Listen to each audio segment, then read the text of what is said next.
Rock with this fucking the young Rock the t-shirt. Oh, wow. All right. The Rock is bigger. All right, settle down. I said the young Rock before he got as big as the young yeah, Rock. like 26-year-old Rock. Doesn't matter. Except he's How over young Rock 6 he feet. was still big. True. I used to have a nice picture of him when I was young with the fucking he had like this Mexican jacket on or like shirt, but he had before he even had a six-pack, he had this like, six-pack and barely any pecs. When he was young, but like we used to do my workout. I was a little chubby kid working out, visualizing, and now I got that body. Well, 3 weeks ago I had that body. Now I've got to get it back. Mm-hmm. So whatever you visualize happens. Oh look, everyone really. We do. What's up, Oyster? What's up, John? Oh, and then he says hi, SP Mitzi. There you are. My best friend though. Hey, Mooney man. What's up, Tony? I actually know Tony from real life. I went to high school with him. Right. Stopped watching Naruto and ran here. All right, there you go. Oh, thank you, brother. Thank you. So, like fly. Oh, and then I also know Tony. That's I don't know if he wants his name. Sub sexy. What's up? What's up, gang? What's up, Eric? How you doing? Everybody came in right away this time. That's It's good, usually, yeah. right? So if you guys Everybody's don't, excited, I guess. they are. They've been waiting for you. Oh, really? Yeah. Wow. They're like, oh, what happened? Is this the woman who makes the Mystic cry on stream? On stream and everywhere else. Yeah. So, without further ado, people, this is Lily, the SP. As you know, it's like I'll say SP to relate with you guys, but at the same time, everybody will say SP to conceal the person's name or whatever. Even second like person. yeah, say specific Okay. specific person, special person, whatever. Everyone says it different, but usually specific. So you were the specific person I was manifesting, and I don't know why. And 3 years later, here we go. Up and down. Up and down. We're here. Yeah. And what we learned was self-concept is the key. But the people have questions for you because everybody wants to manifest back their ex, and you've been my ex 6 times, maybe 7. Probably more. Probably more. Yeah, you've been my ex more times than anybody else. I guess it's just a curiosity that kills the cat. Yeah.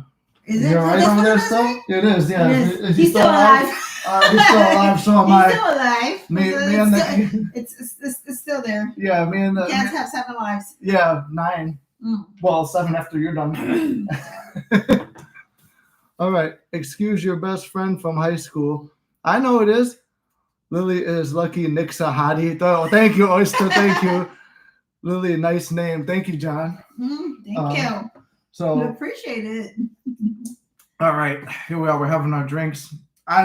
This for me, you guys know me. I go out there, I say whatever. They know I say whatever. They've seen some of my comedy channels. You've seen the Roach Suit. Tony and Mitch know about the Roach Suit. Yeah, Tony, Mitch is the pirate. I don't know if Mitch is concealing his identity. Mm-hmm. But so thank you. I got 2 of my best friends from high school right there. But you guys know I've dressed as a roach, a knight, done weird shit online. I tell you guys everything about my life. What have you not got dressed as? I got dressed as everything. I'm a prisoner, a joker, everything. Your father? My father, yeah, I dressed as my father. So, as you know, this is the only time I've ever been nervous to get online. No, not me. I'm okay. You're good? I'm okay. That's the only reason why I have it. We're having spicy waters. But at the gym, getting a pump and watching the live. Thank you, Erica. Nice. That's good. Okay. Get your pump in. Look at all them people. Yeah, look at it. We got nine people right off the bat. It does not. We don't usually go to 9 right away. Good. So we got a lot going, and then you guys had questions for Lily about what it is to be manifested. The reason we took so long getting on, well, 1, you guys know I'm never on time. That's why we don't set schedules. Number 2, I was explaining to her what manifesting was. She's Christian and getting more into religion and stuff like that. So I explained it in terms of the Bible. As you guys know, Neville, everybody here knows this book. Besides the Bible, greatest book ever written, quoting Reverend Ike right there. Neville interprets the Bible in a certain way where it's just easy for all of us to understand. So I explained to her basically about manifesting, and she knows the story already because she was part of it. So she knows about all of our ups and downs. And if you guys have any questions, most of you know the story. So if you have questions on specifics, we can answer them too. We'll try as much as we can. Oyster says, I thought Lily would be a tall blonde. No, she's a short Latina. Mexican. Yeah. I have some blonde. She does have blonde. A little bit. It's over here. But No blonde. We don't want no blonde. You were blonde before I met you, though. No, Weren't you all blonde at one point? a long time ago. Before I met you. Yes. Exactly. Before you met me, yes, I had blonde silver hair. I'm gonna manifest you to have blonde hair again. No, never. I did notice my eyes change a little bit too. I just said, wouldn't it be wonderful? That's another technique Neville teaches. Wouldn't it be wonderful if it's just a lovely thought about something? I'm teaching her manifesting as we're going through the chat too. So it's like, wouldn't it be wonderful if, and then something happens. Also, we have another manifestation about to jump on you right now. I see that. He was manifested. We have a specific cat that was manifested as well. Paris, Nick, you look so perfect. Oh, thank you. I appreciate you.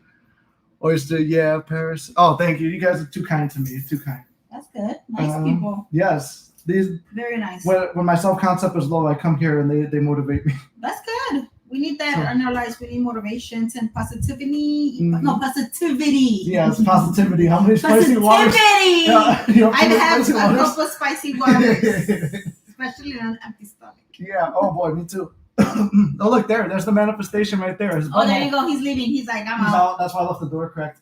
There's gonna be a video about him. So before I even get into the questions, Eric's got a question. What were your main thoughts and feelings when you were not with Nick? When I was not with Nick? When I was not with you? When you were not with me, but we knew each other and we broke up. What were your main thoughts? My main thoughts was just, as everybody knows, I'm older. I'm 41 years old, as everybody knows. So my way of thinking and mentality is different compared to how he is. Like me, I have 3 kids. I have a granddaughter. So during my whole life, I have learned to think differently. Meaning, it's like I've been a single mother for so many ages. So my thoughts at the end of the day were my kids and my granddaughter. So whatever issues that me and Nick had through all these 3 years going forward, and whatever issues we had going forward, whatever we had, our issues, our little bumps in the road, whatever. At the end of the day, my thoughts was like, okay, things happen, whatever it is, what it is. I don't know if he's the one for me or not. At the end of the day, we don't know.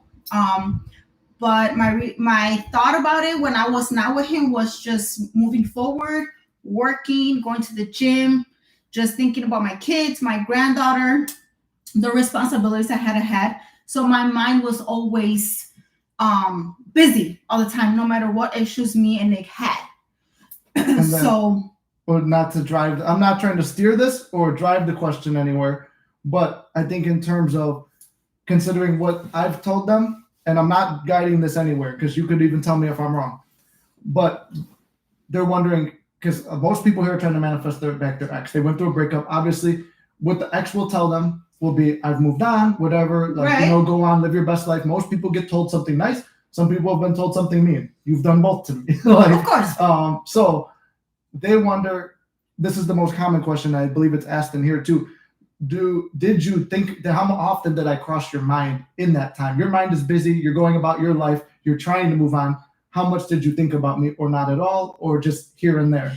I mean, I did thought about you because I have thought all the happy, good, wonderful things that we worked through, So I did thought about you. That was always a given, no matter what situation we were at. Yeah. He was on my mind, I'm not going to say all the time, but yeah, that makes sense. With my busy life going on, he did come into my mind. Okay. Yeah. So that's like the main question everyone asks, because they wonder. They're like, most often I get asked, they're like, do they think about me still? Blah blah blah, things like that. And I say yes, because if they didn't think about you, you wouldn't get contacted. You would never text me first. You would never try to start something again later when we run into each other. Do you guys know about we ran into each other at the gym before and got back together that way? I ran into her best friend, and then it sparked that way. There's a million ways. You don't know. So many things. Yeah. You don't know. Guys, so many things. It's hard to explain because in the 3 years that we've been together, on and off, we've been through so many things, through meeting our best friends, meeting our friends, meeting our family, unexpected. Yeah. So the thing is that it's so crazy is that there was always something there. Yeah. No matter the situations we were at. Yeah. You know, I don't know. It was just like a sign or because it just happened. I don't know. And like, but God works in mysterious ways, no matter what it is. So, yeah. Yeah. So it's that's like, my opinion. No, and I believe so. It's like whatever your intentions are. Like you guys, I've talked to most of these people before, like in one-on-one sessions. Right. Not all of you, but like a lot of you I know from one-on-one sessions. And you're beautiful, wonderful people. You've done all the best for the person, and you wonder why they leave you. My assertion on it is you don't believe you're worthy. There were times where it's called putting them on, you don't know about the term, but putting them on a pedestal. I saw you as like a god above me, this and that, and I wasn't worthy. And like pretty much any motherfucker and their mom could come in and take you away from me because I was not worthy. That's where you asked what affirmations were earlier. I'm good looking, I'm wonderful, everybody loves me, blah, blah, blah. I had to affirm myself because if you let the world dictate how you're supposed to feel, it's always going to put you down. It's making the calls for you. See, this is the thing that me and you always had an issue with. Yeah. All the time. That was him. He was always very insecure about himself. As of now, he still is, even though he says no. But he's very insecure about himself now because he's like, oh, you know, when we went through our little issues or whatever, he was always like, what? Why do you see in that guy? Why? Yeah. What's wrong with me? Why am I ugly? Why? You know, I'm handsome. I'm cute. You know, I work out. What is he looking for? Thing is that to me personally, because everybody thinks different. To me personally, I don't care about the looks. A person could be fat. He could be ugly, short, tall, whatever. I feel that the way that people are, like the personality. You know, if that person treats you good, which that was my other point. I'm like, I do all that too. You know, and it's like, you know, and it's like, you know, that's what I'm looking for. A person that has a good personality, funny, romantic, whatever you're looking for. That's what I was looking for. You know, he's young, I'm older, so I had so many experiences in my life that. You know, I wasn't just looking for like, oh yeah, he's cute, he's big or whatever. No, it is not that. That's not what it is. You know, I was more looking into like, you know, the personality of that person. Which, you know. But that's the other part that I told them. There's nothing you could do in the outside world that will affect it if your brain is not right. If your mind is not right, it's not going to change because, yes, I had the looks, but I also had the personality. I made you laugh. I was funny, charismatic. Took you on dates. Sometimes, because some of these jokes were kind of weird. She didn't like some of my jokes. There's an age gap difference. It didn't make no sense. There's an age gap difference on the jokes. But at the same time, though, it's like I was romantic. I did the flowers and thing. You say, oh, no one's done this for me since I was a teenager, like with the flowers and all this stuff. Mm-hmm. Like, so basically, I went out and did everything the perfect guy was supposed to do. I used to go look at her post that she posted about the perfect guy. I would try to do that. Once again, proves there is nothing outside that you could change but in here. Once you change in here how you see yourself, then it changes. And then she just gave me a feedback right now. She said he's still insecure, meaning there's still work to do here, which there's never not any work to do. I think we both go through that. Your self-concept could always be higher. Like, and she gave me feedback because right now before we came on here, I said I'm nervous to go on here, which is true. And it's also like, because this is something different. Like I don't know. I'm good. I mean, this is my first time being live in my life. I'm good. Well, He's a nervous one. I don't know. Well, I'm nervous because it's like, you know. I told you that. I told you since before anything. I told you that I was gonna be honest because that's what people are looking for. No, honesty. That's what I want too. Honesty. You know, and that's what I am. And my reputation. I'm Mexican. I don't sugarcoat shit. I don't care what people are. I could swear.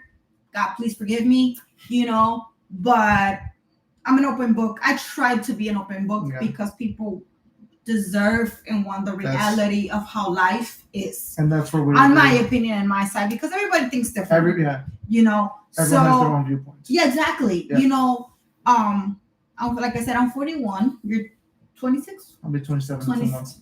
Wow. 27. So our mentality as of now is still a big difference. We still think different in so many different things. We're still working in a lot of things.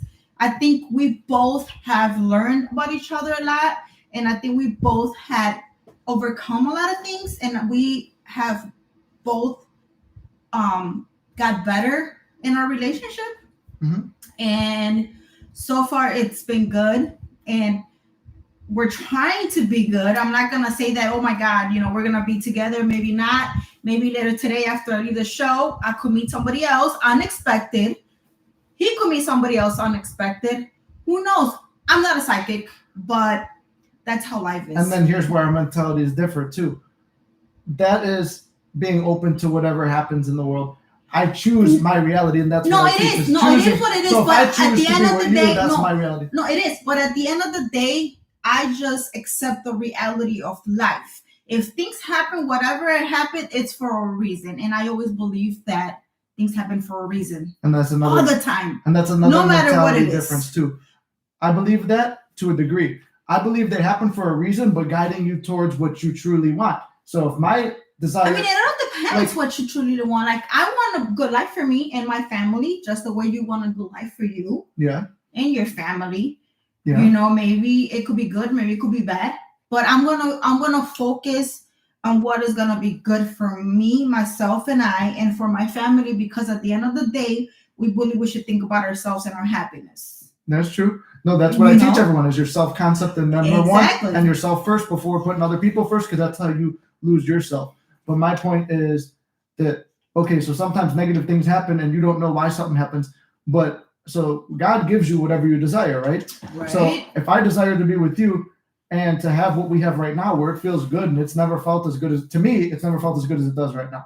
I don't know. It's been better. It's been really good. Yeah. So, if in that case, it's like, okay, if that's the case, like, I don't, that's what I want, right?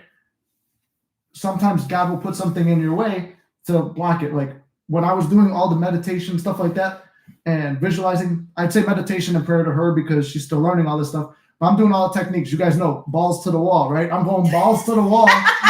They want me to put it on a shirt. So I'm going balls to the wall trying to manifest her back. All of a sudden, most people haven't heard that either. I guess that's a Chicago term. But I say I'm going balls to the wall trying to manifest her back.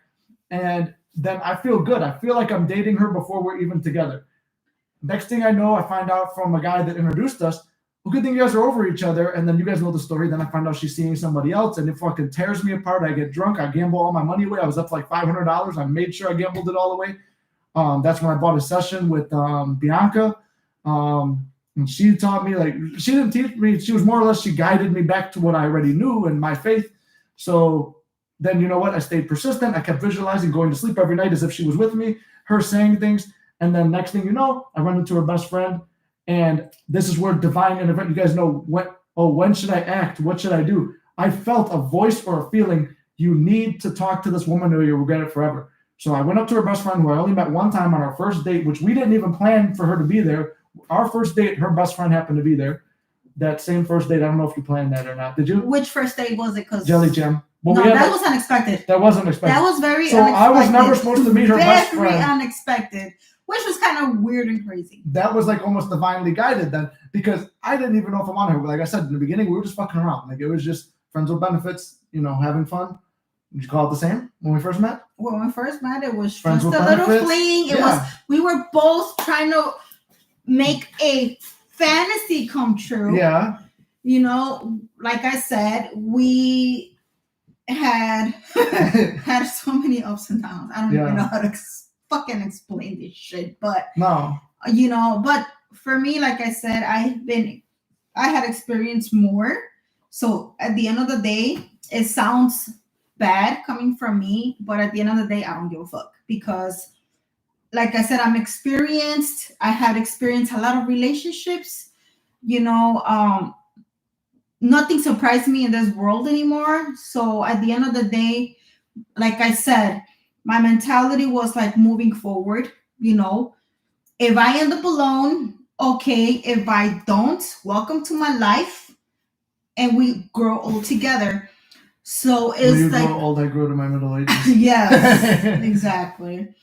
So, it sounds bad because, like I said, I'm older and I experience a lot and explore a lot. And at the end of the day, it's like, all right, whatever. If that person is meant to be for me, it's meant to be for me. If not, oh well, life goes on.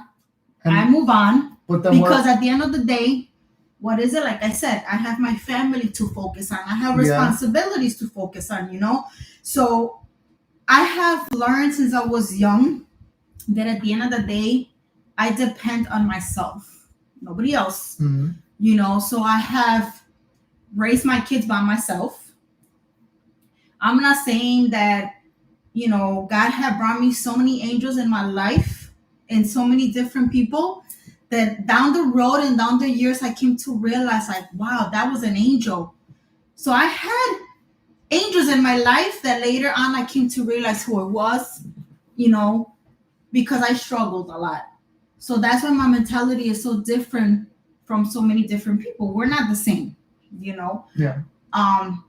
So that's why that was another thing that me and him always had argues about, because for him it's like he's never been married, he never had kids.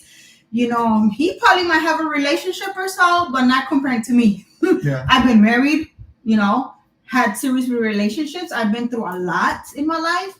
So I already know. So in my mentality is like, you know what? It is what it is, I learned to move on and be strong by myself.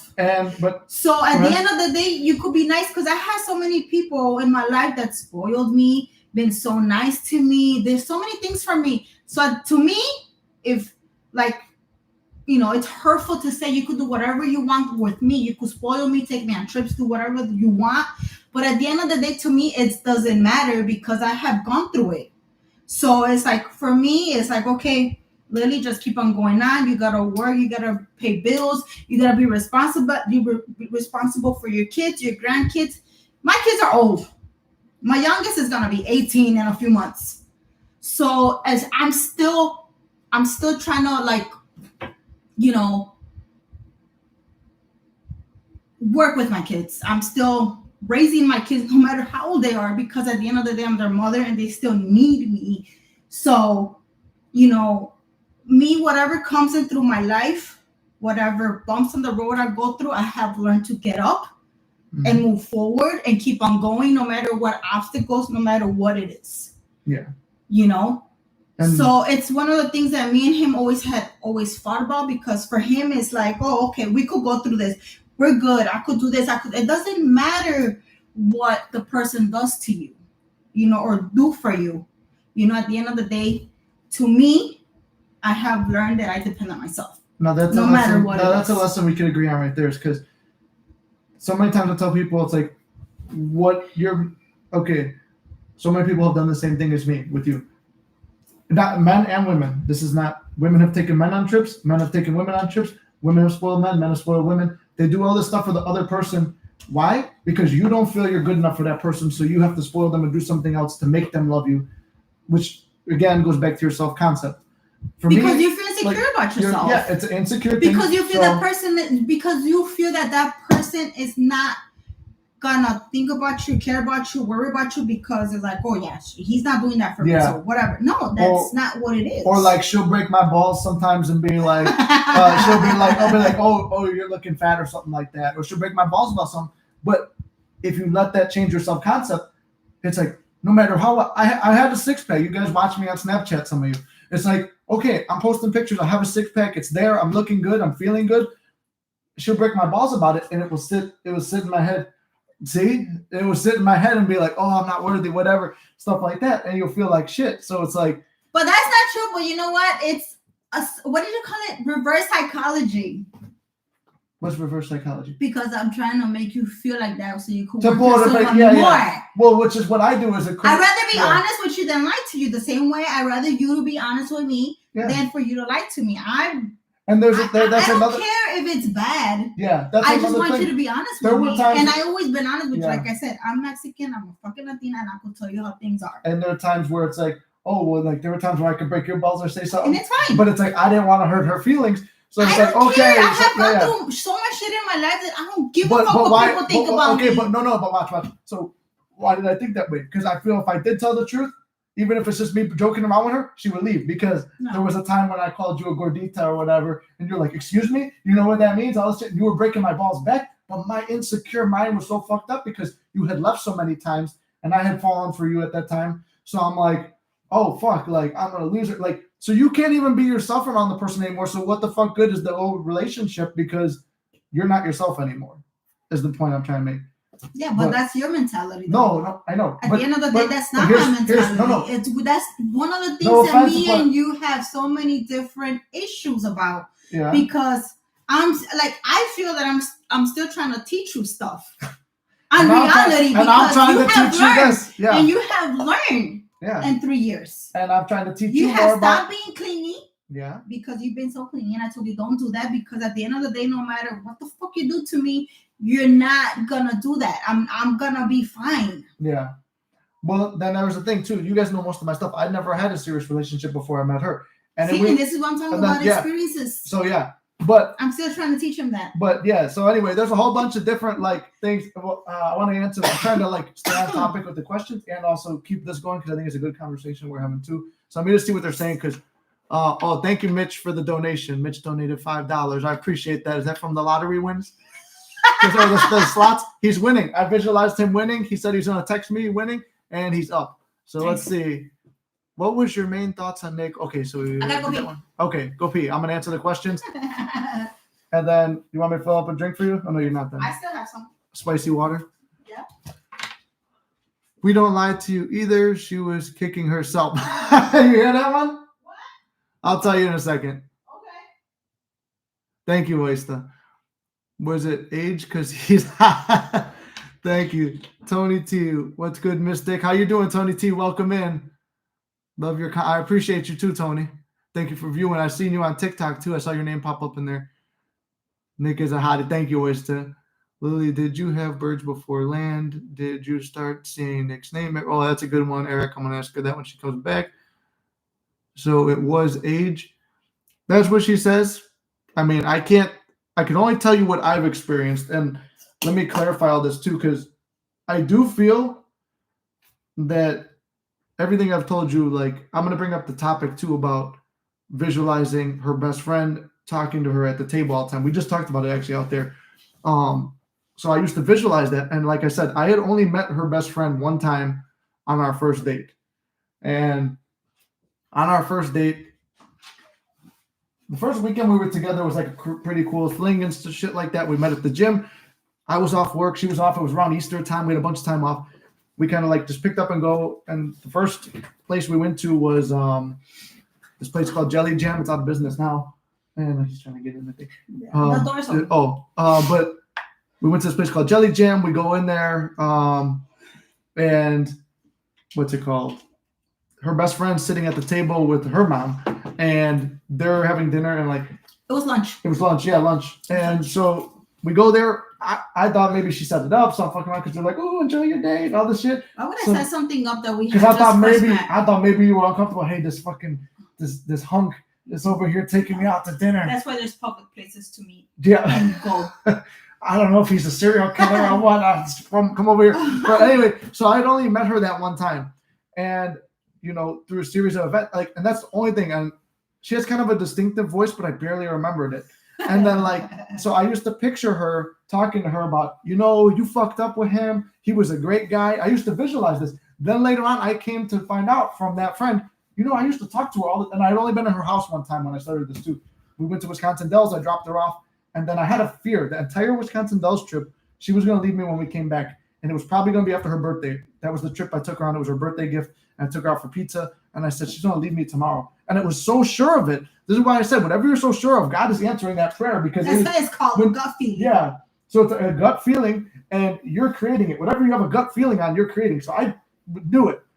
There was no evidence of it, but I knew it. So I created that situation. Like I said, God is one with us, and He will give us whatever we want. Whatever you repeatedly ask for, He'll give it to you. So I was repeatedly, unintentionally asking for that. Next thing you know, she's gone right after her birthday dinner or whatever, blocked everywhere. And it's what the fuck? She went back with her ex. So it's okay, that's it. It was cool. I tested out the law. It worked. But then I started thinking, I'm what if, wouldn't it be wonderful if I said, what if she's like her best friend's telling her, and I'd only been in your house once. I was picturing it in the dining room because I didn't even see your kitchen when I was in your house. So I didn't know what was over there.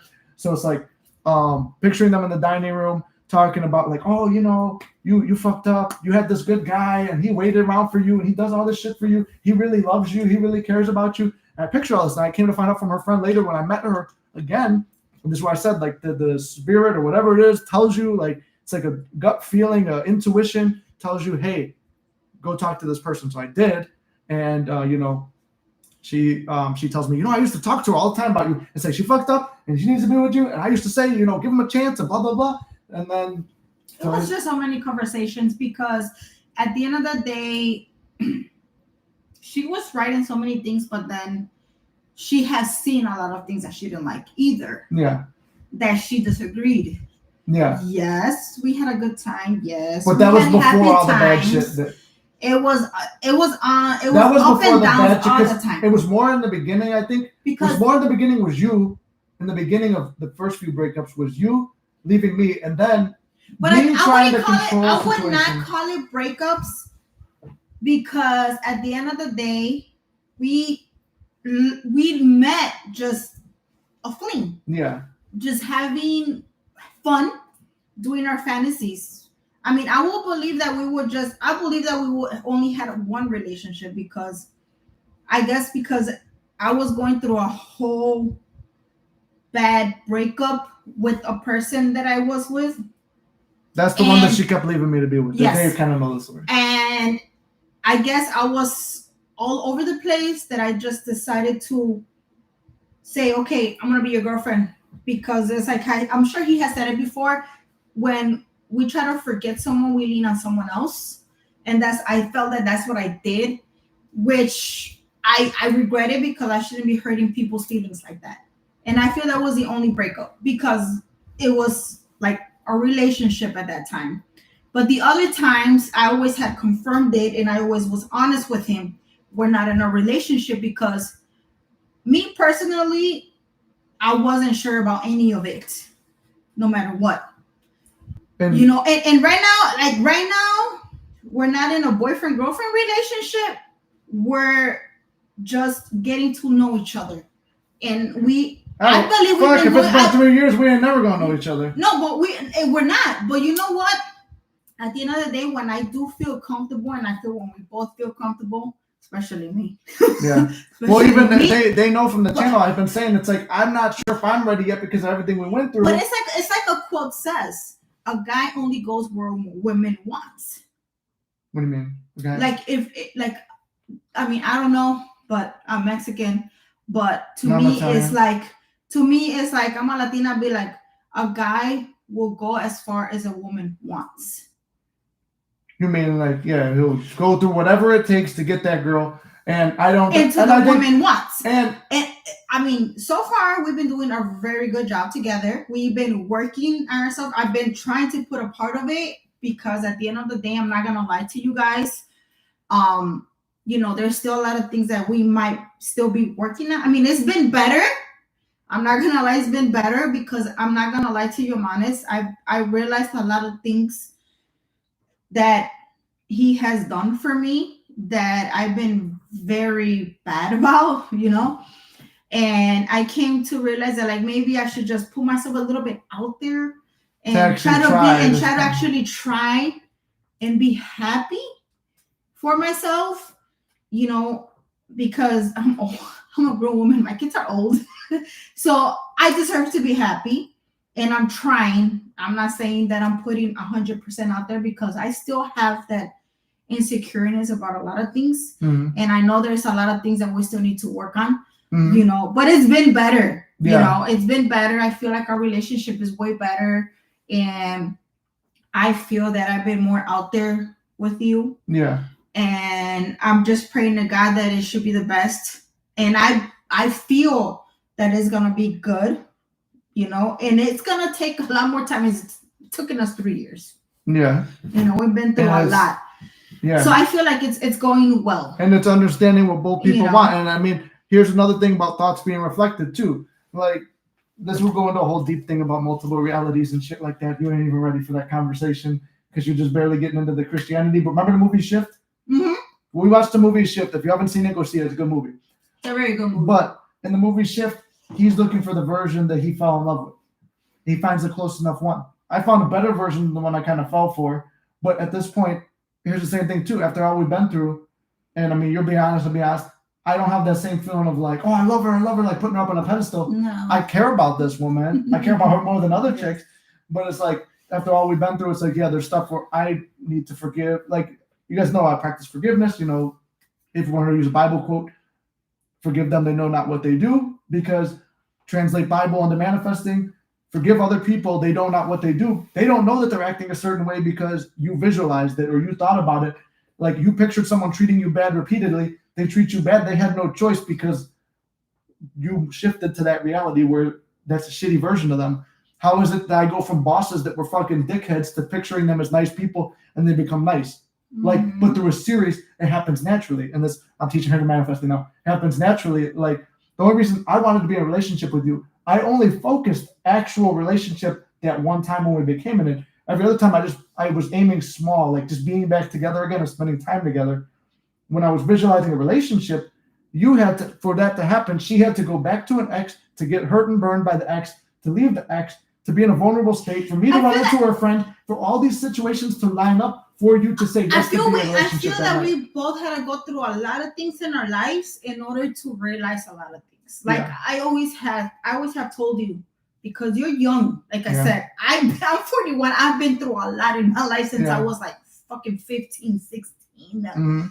So I always had told you, go experience, go explore. Yeah. You know, the thing about me is like I know the reality of life. Life. Stop with your life. Life. You know, and it's like, okay, go explore other women. You know, if you want to get married, go ahead. I respect it. If you want to have kids, go ahead. I'm done with kids. I'm good. I have 3 kids and grandkids and future grandkids. Yeah. Go and do that. Go be happy. Be happy. If you want to get married, go ahead. I'll let you be, because at the end of the day, that was how we first started. Yeah. And that's how we both agreed to just be together, have fun, fulfill our fantasies. Until somebody would wind up with someone else. That was kind of my thought too. And it's fine until this is what you did. Yeah, I caught feelings. You know, you decided to have feelings, and I told you I decided. Oh, okay. No, don't have feelings yet. Yeah, you can't decide that. It's like, I know. I tried to understand your feelings, but I was honest with you. I tried to understand. I just didn't understand. When you told me that you had strong feelings, I'm like, no. I told her I loved her, and she left me. Don't do that. Because I'm not ready for it. I wasn't either. I'm not ready for it, because my whole at that moment, and so many other moments, I'm ready. I'm like, even now, I feel like I'm not ready for a relationship. And I feel the same at the same point. But and it's because at the same time, you learned. Yeah. And you had to go through a lot of things to realize that. And I went through, and it's good because you're experiencing and you're exploring, and I'm glad you're doing it. And like I said, as of now, I mean, like I said, if you want to meet other people, go ahead, go meet other people. I respect it. Yeah. You know, because at the end of the day, I know the reality of things. I've been through a lot of relationships that is, at the end of the day, you know, it's like, okay, it is what it is. That person was not meant to be for me at the end of the day. Yeah. Life goes on. But what I'm trying to teach you is you could choose whatever you want in life. The reality is whatever you choose. You could choose whatever you want, but if that's not the right moment, then you can't. Okay, that's where we differ. It's because I believe every moment, like the right moment will come. But if you, but if you focus, what you focus on, it happens, and like everything. Because otherwise, how many dudes have you just dropped because you didn't give a fuck them? A lot. Yeah. Exactly. Because why come back to me though? Because I wasn't ready. No. And I'm not ready because I try to make myself because I have tried to give myself a chance to be happy. I know. And why did you choose me out of all the other options? Because I came to realize I'm not saying that it's 100% like, okay, I came to realize, but it's like, okay, this person has been treating me really good. You've been treating me really good. You know, he spoils me, guys. But that's all the secret. Me, but at the end of the day, that does not matter. Just spoil them. That's it. But that does not matter because you know, and I have told you so many different times. And this is what I've related to you guys. You don't need to do that. Yeah, what I've related to you. Because at the end of the day, At the end of the day, I had learned to be independent for myself and do and get and buy whatever I want at the end of the day. Yeah. Because that's my mentality and that's how I've been through. Like I said, I have learned to be dependent on myself. That's how my parents taught me. Yeah. And I came to realize that that's how it is. Especially how this world it is so fucked up that you cannot even trust or be loyal to nobody like that because they either fuck you over or they take advantage of you. So at the end of the day, I came to realize and learn that I only depend on myself and trust myself. And that was something that I thought about too. Is like she can't. That was an assumption I had too. She can't trust me because she thinks I'll burn her one time. But even though I was the one who sat there getting burned, because at the end of the day, like I said, I've been going through a lot in my life that the relationships I've been at had fucked me over so many times that I don't even know who to believe anymore. Like I said, that's where trust comes, loyalty comes, all that. Because I have put myself out there, my heart out there, and at the end of the day, I get what? I kicked in the ass and say, fuck you, Lily. Yeah. I'm done. I took advantage of you. I did what I had to do with you.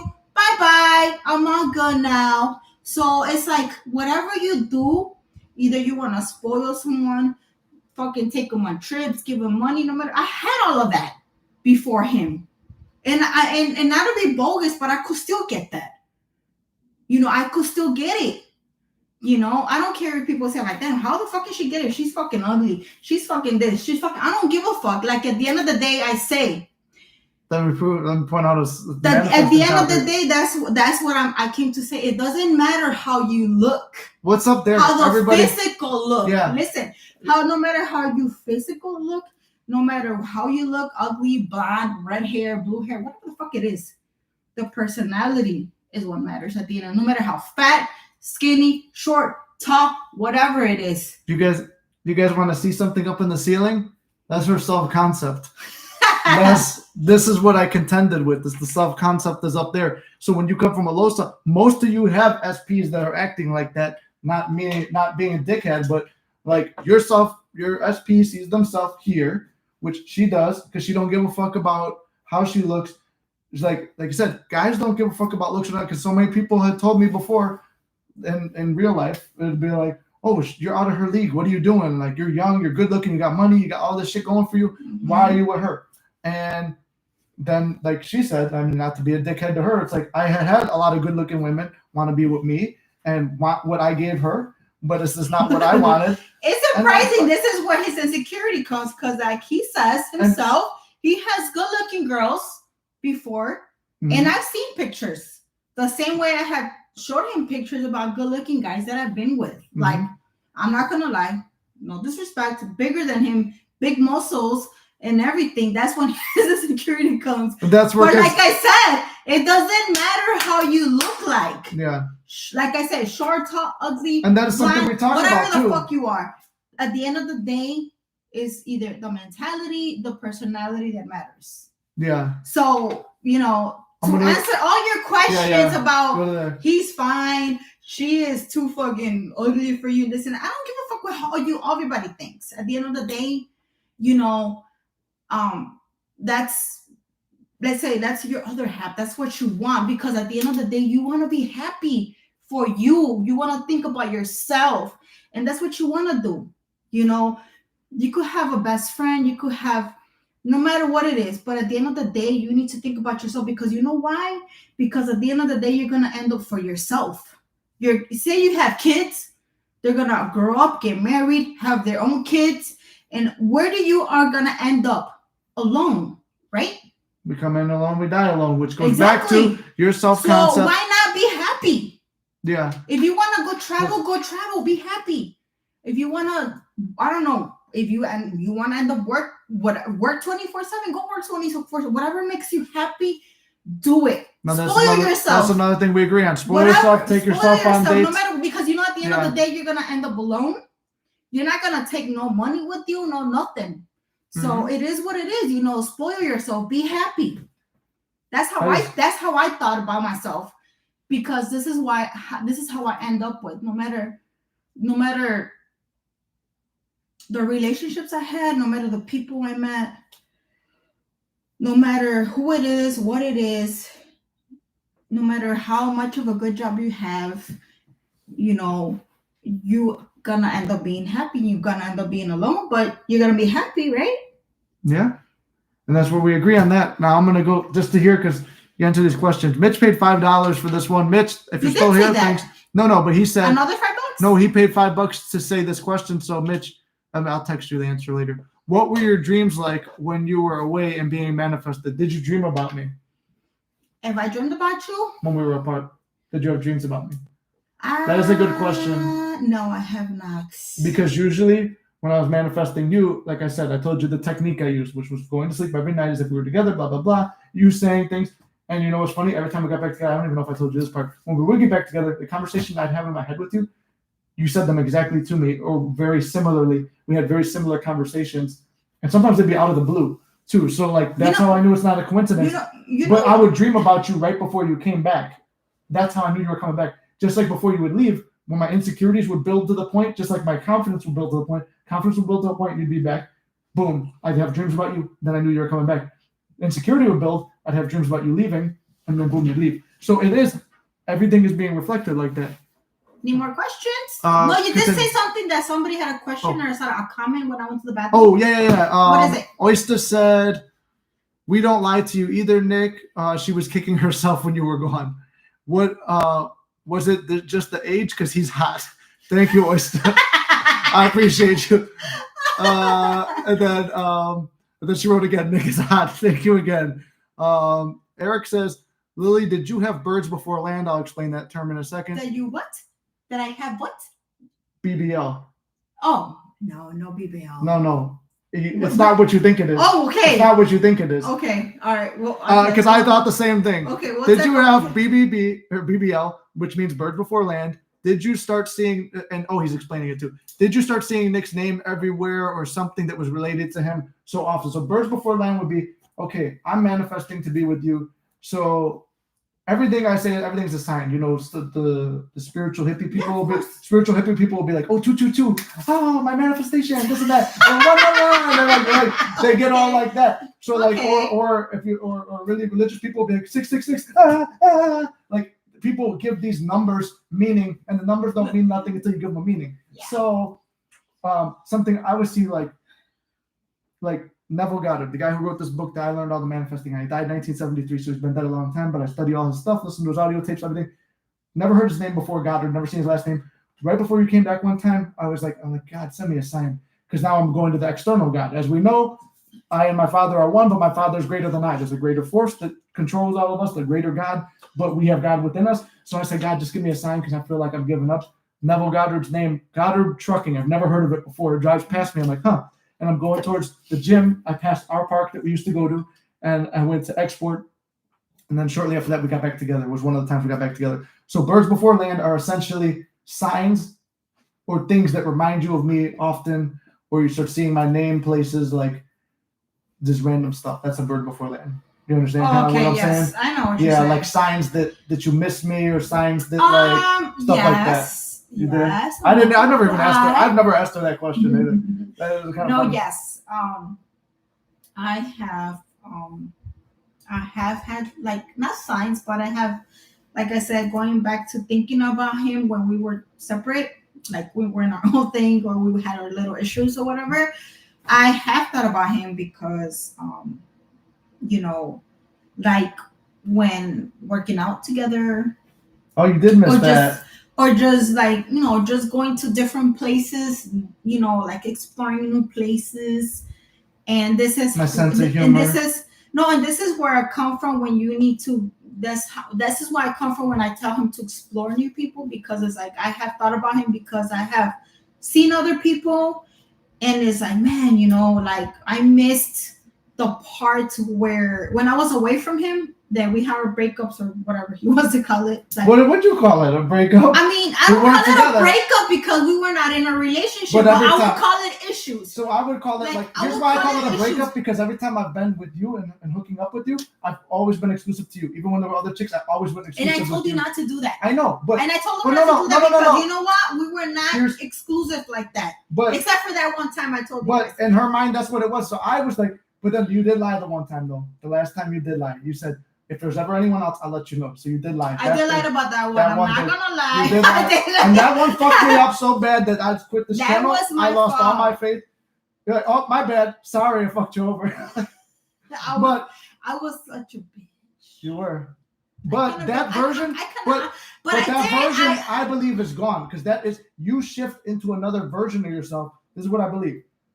Unless you just always a hidden bitch and you still are and you're just covering it up.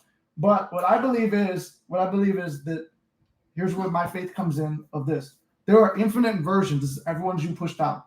Meaning, how many different versions of me have you experienced? You've had the weirdo, you've had the angry guy, you've had the clingy guy, you've had all that shit. I've had the bitch, the cheater, the mean chick, the really loving girl who's really caring and affectionate about me, which I kind of have that one now. I had the sexual flirtatious hookup one. You had a lot of versions of me. Which is what I'm saying. There's different versions, and when coincidentally when I changed who I was, the version of her changed. Which there's nothing I can do out here. Nothing. Trust me, I've written her the most romantic poems, letters, books, took her on trips, gave her money, did all this shit to spoil it. And guess what? Not one thing made a difference because nothing outside of you matters. That's why God gave you. God was buried at Golgotha. Golgotha translates to skull of man. No, I agree with you. Like I said, I've been through a lot of that same thing, same versions of you in my life. So many men that have done the same thing as you. That's why it didn't even surprise me. That's why at the end of the day, I'm not gonna lie to you guys. I didn't care about hurting not only him but other people in my life because I had experienced so many personalities and so many relationships that my knowledge was like, I don't give a fuck. I don't care. And then it took you having to meet me to learn that it's different. People could be different. Yes. But okay, so that's Birds Before Lands. And then Oyster said, so was it age? But hold on, then she says, Nick is a young, ambitious, handsome, intelligent, hardworking, well-kept. Nick doesn't know how handsome he is, or doesn't know how handsome he is. Oh yeah, how handsome he is. You'd think that's part of it. It would definitely be a downgrade. To lose me would be a downgrade. But she says that you definitely think myself, meaning self-concept, the way I view myself affects how you view me. Would you agree with that? Can you be more specific? So if I view myself, even though all these people physically see that I'm loving, I'm caring, I'm romantic, I'm all this shit that I do, even though they all see that, if I don't see it in me, then you won't see it in me. I don't think so. You don't agree with that one? No. Okay. I really don't. I think that's just you. Well, no, that's what I'm saying. But if you saw it in me, you would have never left. If you saw it in me. But it's like I said before, I've been through a lot of different good-looking and bad-looking men. At the end of the day, I don't give a fuck. Okay, well then that one, we could chalk that one up, but I would say still. I mean, you could be don't get me wrong. You're good-looking. Yeah. Oh, thank you. But I'm not gonna lie to you. This is where your mentality goes all fucking bonkers because it's like, what the fuck does he see in that guy? Check, yeah. I have had bigger guys than you. I have told you that before. Yeah, but see, that's something you have seen that guys bigger than you, bulky, big muscles, had come up to me. Yeah. Didn't you see that a couple weeks ago? Yeah, it did. That pissed me off. Exactly. See, and what it did? Bigger than you. At the end of the day. But see, at the end of the day, who I am with, you. Yeah. Okay. And this is there's the part where even my self-concept will go out of whack at times too. This is the thing too. Something that. This is off topic, but still on topic. Something about most guys that go to the gym, and I say women too. You go to the gym because you're insecure about something about your body. You're trying to work on it. So it's like, of course, I totally and then you agree. want someone who cares about you. So you think you find someone who cares about you. But when they start, obviously, I see a bunch of chicks that are good looking, but I would never say, but that's the difference between me and you, I think, and the difference between a lot of people. Guys don't do it. Women do it more than guys. Because most guys I know, they will not say, man, that chick is good looking in front of their girl. They will never say it because one, it'll start a fight. Two, you don't want to make her feel bad. And so, but when you say it, it's kind of like a little dig, like, here's how guys take it. I'll tell you how guys take it because you guys asked me for the male, female, different perspectives. On a male perspective, when a female says, man, look how big that guy is, It's different. I can see he's big. I know he's big. Like subconsciously, I might be competing with him when you shouldn't. That's how chest tears and other things happen. You should be focused on your own workout. You can't be better than him today. You could only be better than you were yesterday. Mm-hmm. And I agree. And that's the thing. But most guys, it's like, yeah, we are trying to achieve a certain look. So when you say that, it's like it feels like a dig at, yeah, he's bigger than you. So you might be with me, yeah.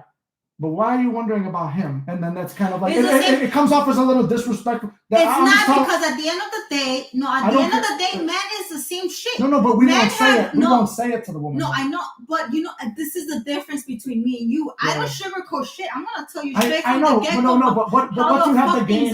This is the thing. Okay. This is, and I have told you since the get-go. I don't give a fuck about how people feel or anything like that. No. I've been honest straight from the get-go. No. I know what you're coming from. You should care about how I feel. I know, exactly. So but you know what? That. But do you prefer for me to fucking lie to you than be honest with you? Because if you want me to lie to you, I could keep on fucking lying to you. And I could just fucking be like, okay, you know what? Then it is what it is. No, because I know you have fucking talked to women and you have fucking seen women. But I don't give a fuck because at the end of the day, we're still getting to know each other. And it's fine. It's okay. Because guys are going to see other women. And I have told you myself when we go to the gym. Yeah. That woman is attractive. Look, that girl has a fucking good ass. No hope, no lesbo shit. No lesbo shit. I just admire women because they're good looking. They're working out for themselves. Because I'm the same way. No, here's the difference. And it's fine. And I'd rather be honest with you than lie to you. No. Because at the end of the day, if you want me to lie to you, trust me, I could fucking keep on lying to you. No. Here's my point. I understand and respect when you're telling me honest shit about myself. But I don't feel like it's disrespectful though. No. That's where we differ because it is a big difference. All right, fellas, if you're in the chat, tell me how you feel if a girl says it. It does affect your self-concept. Because every guy, just like a woman, you have your insecurities about your body. I have my insecurities about my body. Okay, that's everybody. Right? So I know what I need to work on. Okay, already. The same as me. You know what you need to work on. Exactly. So I know we're different people in this aspect. You don't give a fuck because you know I'm with you. So you're not going to care. At the end of the day, if you are, if you don't. I know. You know this already. Wait. Listen to hear my point. So, okay, you know, whatever I say, cool. It's like whatever I say about the other chick, I say, but I'm never going to tell it to you. I might see it. I might think it. I say, okay, and it's good. Fine if you tell me if you don't, like I said. But I have told you before. You're 26. Okay. If you want to go explore, go ahead. This is not even a manifesting chat right now. This part is about, like, I'm telling you what guys perceive. Guys will take that as disrespectful. That your girl, you can see it and acknowledge it. Yeah, but what is not everybody is the same. Listen, though. No. Not everybody thinks the same as you do, though. Guys, tell it in the chat. When you tell me that he's good looking, what do I gain from that? I already know what I need to work on. What do I gain other than I know that my girl thinks that guy's more attractive than me? That's my point. I don't gain anything from it. It doesn't motivate me. It fucks up my mentality. Now, most guys, it does the same thing. But everybody's different, though, like I said. There's not one guy who's going to be like, yeah, he is. Oh, my God, look at him. Not one guy is going to do that. You're going to piss off every guy that you tell that to. I guarantee it. At the end of the day, like ladies, I said, tell me in the chat. I'm scrolling down. At the end of the day, like I said, I don't give a fuck. So this is entertaining. This is entertaining. It takes a lot of balls to do this. Exactly. Very entertaining. Oh, Oyster says, as from a woman's point of view, it is disrespectful. And then intuitive, Nick needs to work on self-concept more. Bottom line, she won't be talking like that. That's true. She wouldn't talk like that if I had more high self-concept. You gain insecurity, and she gains the ability to cause that. See, yeah, that's true. Fix inside first. Yeah. See, you guys even see. You see where I struggle still. And that's the one thing about the channel. I told you, I will always show you the truth about me. That's why I thought it was a good idea to have her, but this is what I was worried about. It says, interesting to hear both of your perspectives. It was helpful. Okay, I'm glad it was helpful. See, I was worried it wasn't going to be helpful. Definitely. Does she recognize Nick as one of those angels? When you talked about angels earlier, this is an older comment. Yes, I do. Okay. Did Lily have any fears about hitting the wall because of age difference? Sometimes you just enjoy seeing them happy. It's just like saying you don't care. Also reverse psychology, right? Could you be reverse psychology a little bit, telling me, oh, I don't care, but you really do want me to care and still be around? Part of you wants me to be around still, is what she's asking. Or you really don't care. Or you legitimately just don't give two shits. No, that I might disagree because, like I said before, I just know the reality of life. If you are meant to be for me, then you are meant to be for me. If not, like I said, life goes on. Like I said, I had experienced so much things in my life that at the end of the day, it's like, okay, maybe that person was not meant for me. Maybe he wasn't meant for me. Maybe this is just like a test, in my life that I need to learn and experience. Maybe. Like I said, there's still a lot of things that we still need to learn And then about that's each other. the difference, between manifesting and It is because at the end I of the believe day, that whatever I want, that's the reality. Reality is that's what everybody in this community believes. Whatever you believe, that's the reality of life. I think I believe that's a lot of. I feel like I said, not everybody is the same. Everybody's different, of course. If not, the world would be a so different thing. But a lot of people do not face the reality of it. They just still want to live in that fucking fantasy world. Well, that's where we all live. And it's crazy because it's like, okay, I mean, me and you, it's me and you. No, but I think you're missing the point, though, because I understand what you're saying. You're missing the point of what manifesting is. So the point is, we all know the reality, right? We know that these people, you included, have left us. We feel like shit. We're hurt. We're in pain. We lie to ourselves to feel better initially, but then we start realizing whatever we visualize happens. Whatever we write down happens because it's a form of prayer. God is giving you whatever you want. So if the shit was bullshit, I would not show my face on here.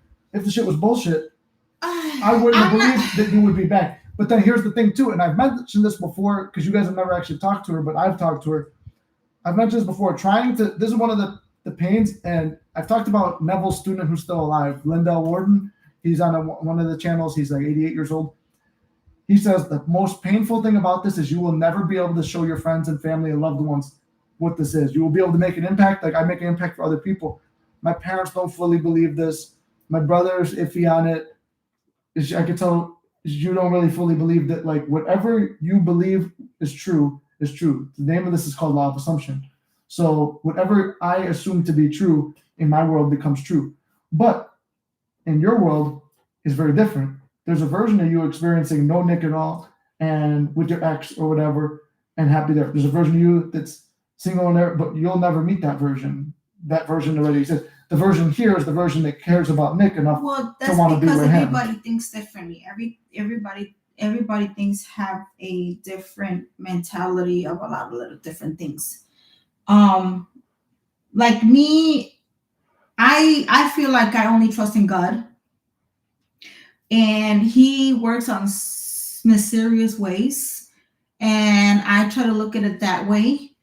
And I have seen and learned so many different signs and how He had brought people to me that need help or guidance or my opinion of a lot of things. And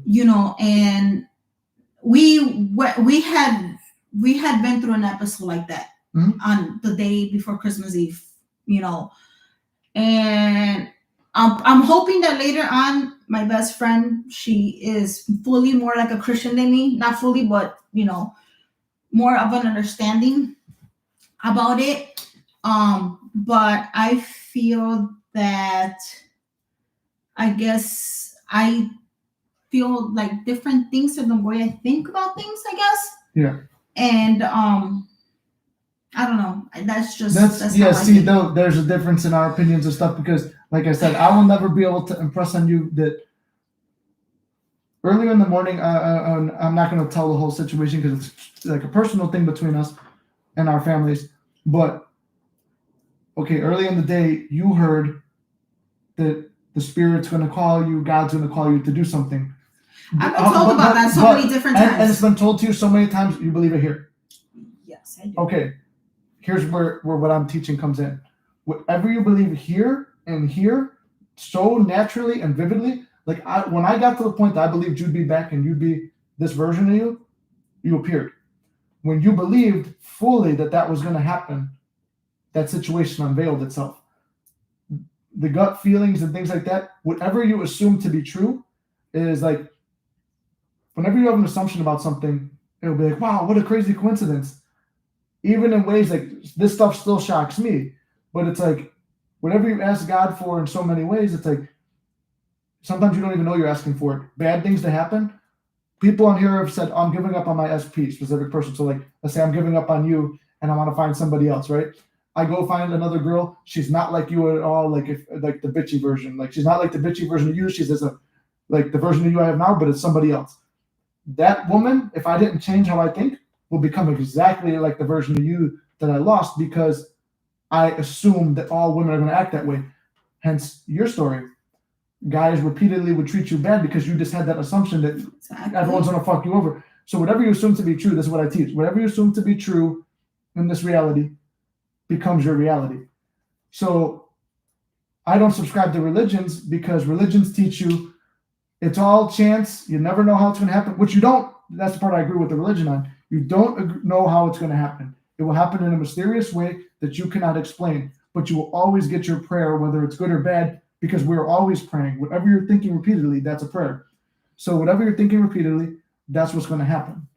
And, you know, when things happen like that, it's like, it will happen in a, like me and you getting back together through BFF and all that shit.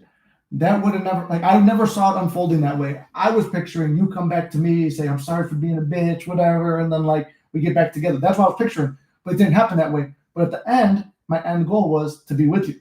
And it happened. Mm-hmm. Just like recently when we've been reconnecting, I didn't anticipate it to happen like that. There's part of me that was, like, done with it. But when I let go and let God, then it takes over. So that's my point. Religions teach you that, like, well, you never know. Things are just random.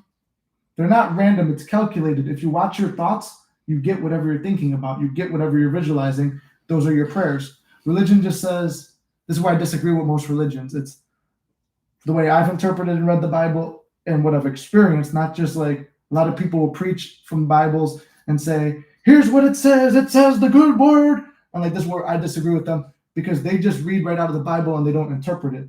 When you interpret it and then put it to the test, God wants you to test the law. I test the law. Right. And the law shows me you're always getting whatever you're asking for. And whether it's good or bad, he's not a judge. He don't judge you. If you want something bad, like, well, she's going to leave me, she's going to leave me, then you get left. So that's my only difference on it. But I agree that you never know the way it's going to happen. That's the mystery. But you get the choice of what you want in life. But then there's a confusing part. Like you said, you don't know what you want. And what did I say a few weeks ago? I said, I don't know what I want. And then reflected out in the world is the person who I would want to be with, not knowing what she wants either. Everything's connected. Everybody's connected. You and me are connected to God. Everybody in this chat is connected to God. Everyone is one. And that's my assertion to all of it. Mm-hmm. So we'll go back to the questions. Yeah, I'm going to go get my... You want more spike cakes? In there. Do it under the table, though, so YouTube don't get tag us. I don't know if you're running. Yeah. Oh, okay. She's just getting pop. Oh, you're getting ice? Huh? What are you getting, ice? Yes. Oh. All right.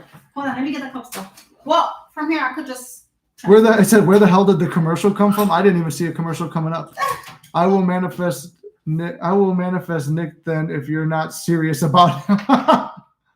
You read that one? That part. This has been eye-opening, definitely. Thank you, Nick. Thank you, Lily, for spending a little time with us. Exactly. I think she has in common with my SP is her confidence. Life. Let's see. Hey, everyone. I just got on. What's the lady's name? Is she Nick's special guest? Yes, Deanne, this is my special guest, my SP that all this channel stuff's been about.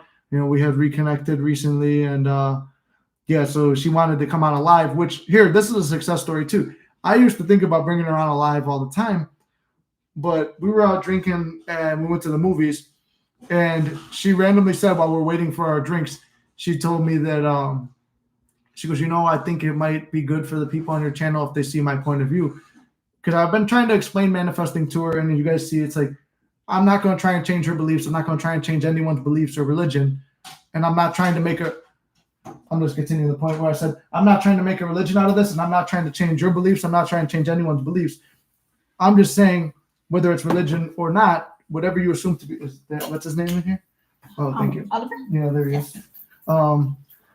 So also, it says, I like this one. Paris says, I don't know if I'm saying your name right. Paras, Paras. Come on. It says Paras. ¿Qué es eso? Paras, right? They say Paras, right? Huh? I'm reading her name. I'm just trying to pronounce it. She says, "I will manifest Nick then if you're not serious about it." About what? She says, "I will manifest Nick then if you're not serious Hey, about by him." all means, that's all his decision. then, I'm not, like I said. Oh no! It's gonna. If it's gonna happen, it will happen. It's okay. And then, what's it called? And then she also says, "I think what she has in common with my SP is her confidence." Yeah, I'd say that it's most of us. The SP has more confidence than us. That's why I say, well, work self-concept. And then Oyster also said this has been eye-opening. Thank you, Nick. Thank you, Lily, for spending time with us. And Welcome. This is Mitch says life. And then Dion says, everyone who's this, the lady is this Nick's special guest. Yes, my SP that all you guys know about through the stories. As you, I might be missing messages. Oyster, I see a bunch of retracted messages. John, retracted message. Intuitive News, retracted message. I don't know why it does that. Sometimes it takes your messages off. So resend it if I missed something that you said. Yeah. Oh, thank you. You're welcome. And Lily has SP. Oh, okay. This has been great too. We are going to share success stories among the group. Yes, and I'm going to get the Discord up and running. It's going to be a paid one. I think $8 a month might be kind of fair. That way we keep the trolls out, but I might drop the price still too. I'm trying. What you all guys think? Let's say that. Yeah. What do you guys think is a fair price? What's your opinion on a fee? Because I honestly, I try to help him and get his back. Whatever it is, I'm gonna be there for him no matter what situation we're at. Mm-hmm. I'm gonna be there for him, and your opinions matter to him. She sees I talk about you guys a lot. So he always talks to me about you guys every single day, and I'm happy that he's doing good, and I'm proud of him. From how I first met him, he had become a very good person, and he had fought so many battles since I first met him, and he was like literally from here, and he's been like up here. So all your guys' opinion matters to him a lot, and he values all your opinions. So please, guys, just let him know anything or whatever you guys feel and think. Just let him know, and your opinions matter to all of us. Okay? Yeah. So if you guys think that $8 is a fair price, that kind of helps me do this more frequently, because the more money I make with this, not doing it for the money, but the more I make with it, the more videos I can make, the more time I have to focus on this and to go full time. And there's a lot of people out there, and I'm not going to say that like names or talk shit on nobody, but there are people who just preach from not experience. I bring my experience here and show you and let the law disprove me. I will let it be disproved. I say, like Neville says, test the law. So test me, and if it's wrong, it's wrong. But anyway, long story short, like she said, just whatever you guys think is fair. I'm trying to be fair with it because I want all of you guys to be there. And then Nick, ask her my question. Eric, what was your question again? Because I don't know if I missed it or not. I do have some to get to on the phone too. How much self-concept is in that cup? Nobody said you were ugly. Nobody here would say that. No, that's true. Nobody said that. I was talking about other people in the reality. You're insecure, not reality. You guys are part of reality too. I'm talking about people telling me that I'm out of her league and stuff like that. But at the end of the day, it's not who's like somebody can make the case the same thing against you and me. Like say you're out of my league. It's all perspective. The way you perceive things is, that's what it is. A&M vlogs, your message is retracted too. Guys, just re-ask stuff if you're not seeing it answered. Your insecurity is all showing up in your attitude and your SP mirror. It's crazy how it rings so true. Yeah, and I was trying to control it too. It's like there's certain things that were said that like kind of flip the switch where it's like, okay, and then you see it's a mirror, and it's not just her. It's like if somebody does something to trigger an insecurity, like I don't like to say that there's a test, but it almost is a test. If something triggers insecurity and you continue it, it will keep being mirrored, whether it's the person you're dealing with at that moment, or if you hold that feeling, everybody after that, even people who don't treat you that way, will treat you that way. Hence, I'm not going to say his name, but I talked about him before this, and you guys know about the example I used. The one guy I know who thought everyone treated him like shit, got treated like shit always. It says A&M Vlogs, yeah, retracted message. Oyster, a bunch of retracted messages. Paris, a retracted message. Wait, this is Lily. Nice to meet you, Lily. How and when did the reconciliation happen? It's been kind of like it was unexpected. Yeah. It was unexpected. It just comes naturally. We didn't plan it or nothing. Like I said, everything's it's like I said, it God works in mysterious ways. Mm-hmm. It just happened. Yeah, you know. So yeah, it's like I'd say probably August or something like that. We started talking again, and it's like you guys know, it's like I think we were both kind of seeing other people at the time too, and then we were still talking to each other, and then recently we've been just good with each other. We spent Christmas together and everything. She spent that with my family. I spent that with hers. So I don't think she knows who cares if they're bigger, if they're big and ugly. That was about the thing about she was. Oh, I did read one of your messages, Oyster, where you said that it is disrespectful for women to. She's a girl, so she said it's disrespectful for women to talk about other men like that. And my point was that it's just there's nothing to be gained by that guy other than he feels bad. That's the point of it. Wow, this interaction is very revealing. I can see how certain thoughts, assumptions are reflecting out on both of you. So I'm glad that it actually wound up working out then. I was worried it wasn't going to be helpful. Yes, this is super interesting. Why did that matter? Why did that matter to the conversation? Almighty Jordan, I don't know what you're talking about. Oh, size. Yeah, no, that's from a guy's point. I would assume that's a guy because I can't see your profile picture. I hope this interaction helps Nick improve his self-concept more. It was a poke at Nick, Oyster says. It was a poke at me when you said that about the other guy. You were poking at me. Taking a jab. She's directly reflecting everything back at him. It's kind of amazing, actually. What's really happening exactly? Then Oyster got more retracted messages. I don't know why it keeps taking all your messages away. I don't know. But Nick has an insecurity about bigger men. She's reflecting insecurity about bigger men. Mirror. Yeah, because, and I would tell you where my insecurity on that comes from after tearing my chest. I don't think, and maybe it's a limiting belief on my part. I have a limiting belief that I cannot get as big as I want to because I can't lift as heavy as I used to. Physically, I can't. Otherwise, I'll be crippled if I don't. So there's always now that little, just like people who made it to the NFL and I didn't or got to play college football. It's insecurity in me. That's why I hate watching professional football because it is the insecurity in me. Right. And same thing with guys who are bigger than me. I don't hate on them. I give you props. Like I have friends who are bigger than me. I give you props and stuff. But then it's a certain thing when it's like, oh, they could steal something that I feel, not to say anyone's property or anything, but it's like something that I value could be taken away or doesn't value me enough to, like, that's where the concept of that. Mm-hmm. But none of this has to do with manifesting. Mm-hmm. This is where everybody's like, instead of manifesting back an ex, please, bro, try manifesting a healthy, no disrespect, comes from the heart, honestly, bro, please. I mean, I've met girls like that. It's just at the end. I've chose her. Oh, wait, did it just restore everyone's comments? I don't know. Let's see. Oh, damn, no, jump to the end. Everyone is you pushed out in action right here. Everyone is you pushed out in action means that everybody is you pushed out. And whatever you think about yourself, that's what I was saying. Whatever you think about yourself, they're going to treat you like. So that's the point. Yep, everyone's you. This is entertaining. It takes a lot of balls to do this. So kudos, Nick. Very entertaining. And then there's what Oyster said that was disrespectful. Nick needs to work on self-concept. You gain insecurity. She gains ability to cause that. Fix the inside first. It pushes out. Season 1, episode 1. That's a good point, Eric. Well, we could do more episodes if people like this. This is entertaining. I'm about to get my snacks. This whole interaction is showing me working on self-concept is important. Yeah, that's why I said you guys have to do self-concept, because if you don't feel you're worthy of that person, they don't think you're worthy. Yes, we appreciate it. Save this live, please. I save all the lives. It'll be up. You're a real one, Nick. Thank you, Jordan.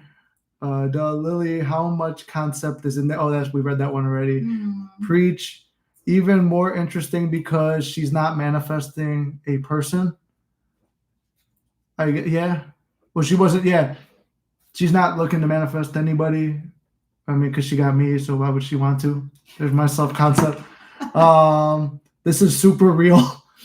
Don't hurt my boy Nick. Don't explain Nick. That never goes well. Only people believe. That's true too. Yeah, don't. There's no point to explain anything. Lily, you're so scared to love him. I can tell. Thank you, Waldo. I saw that earlier. I saw you have a comment earlier. We're going to answer your one too. No, it's everyone you pushed out. You keep bringing up all you've been through. I think you have a lot of fear, girl. I think you have a lot of fear, girl, just from hearing their story. Major, everyone is you pushed out, man. Everybody knows that. See, you guys are learning. Lily, don't be scared to love Nick. He's amazing and changing lives.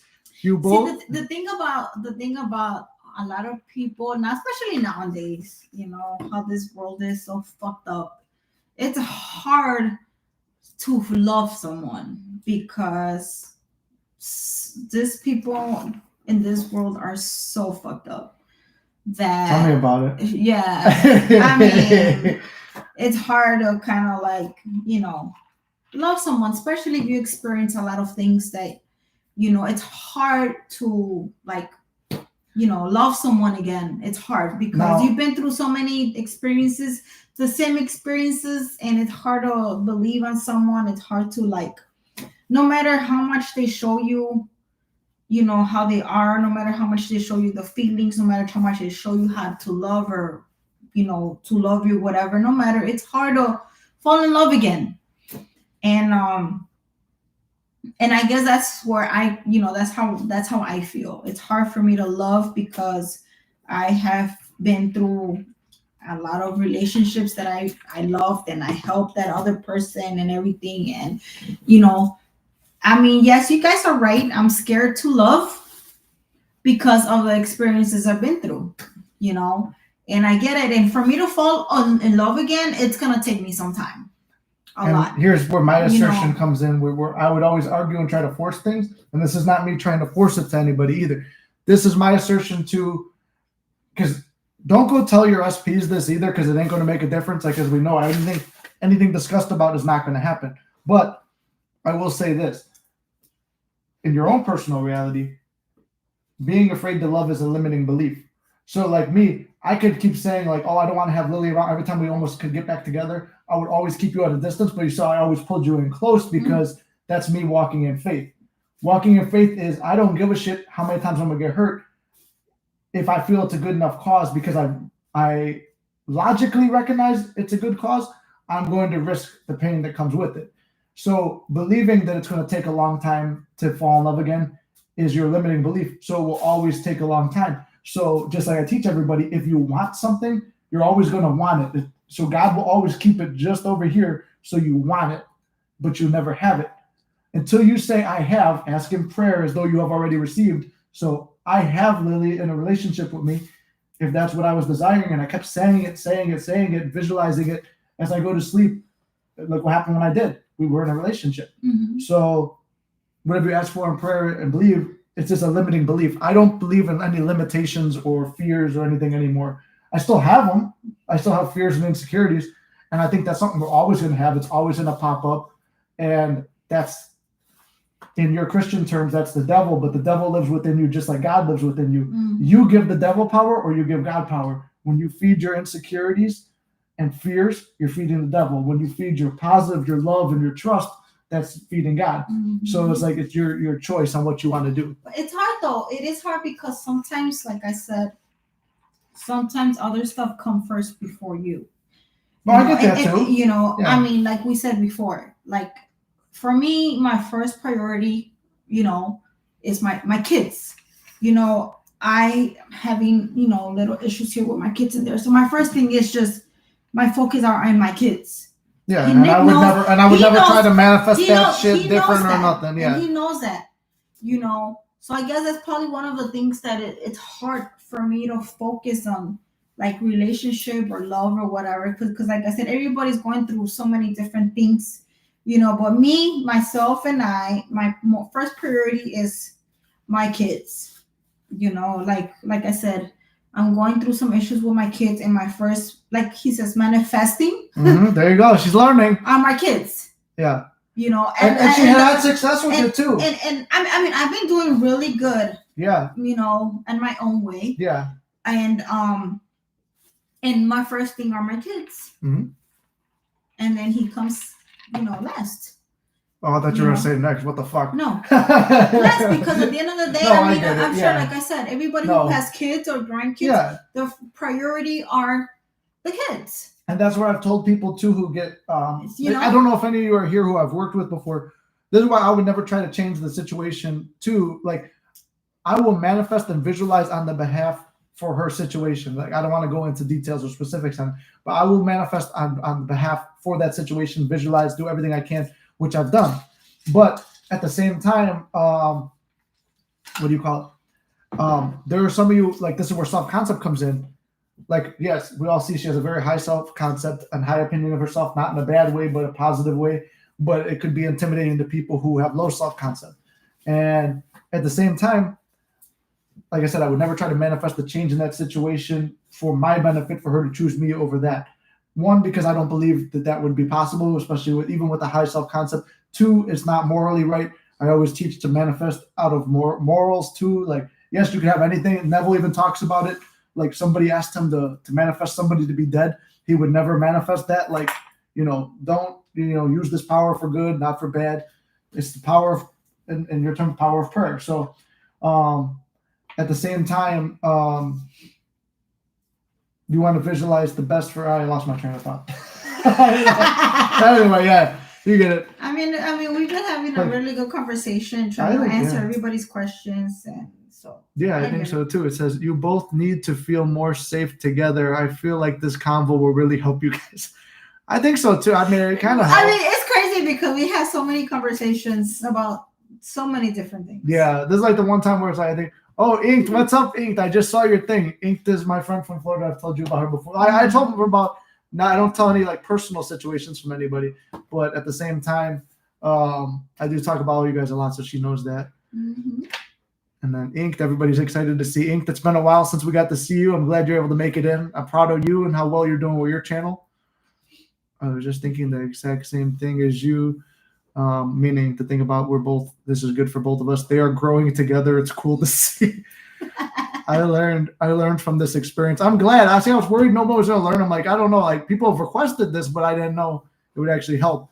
Yes, they're growing I'm sure together. It's helping. I guess it's real. It's real though, because everybody always shows their best in this community. No, but I'm seeing that I'm sure that it has answered a lot of people's questions from so many different lives that you have done, and it's like, who's this fucking bitch that you always talk about? Yeah. Who's this fucking bitch that always fucking breaks your heart? Yeah. I'm here. Yeah, that's where everybody is like, they said manifest somebody new, and it's like, there's a technique, and I never showed it to you before. It's like when you script out, like, okay, it's like, who's the ideal person? And this is funny too. It's like your ideal SP. So it's like, okay, if I can't have you, which God says you can have whatever the fuck you want. Mm-hmm. So this is when all the shit happened between us. Like, it shook my whole fucking belief system on what I believe about God. So I said, okay, maybe it's just I need to find someone new. So I scripted out. Exactly. I'm not going to say the woman's name, but you know who this woman is. Who?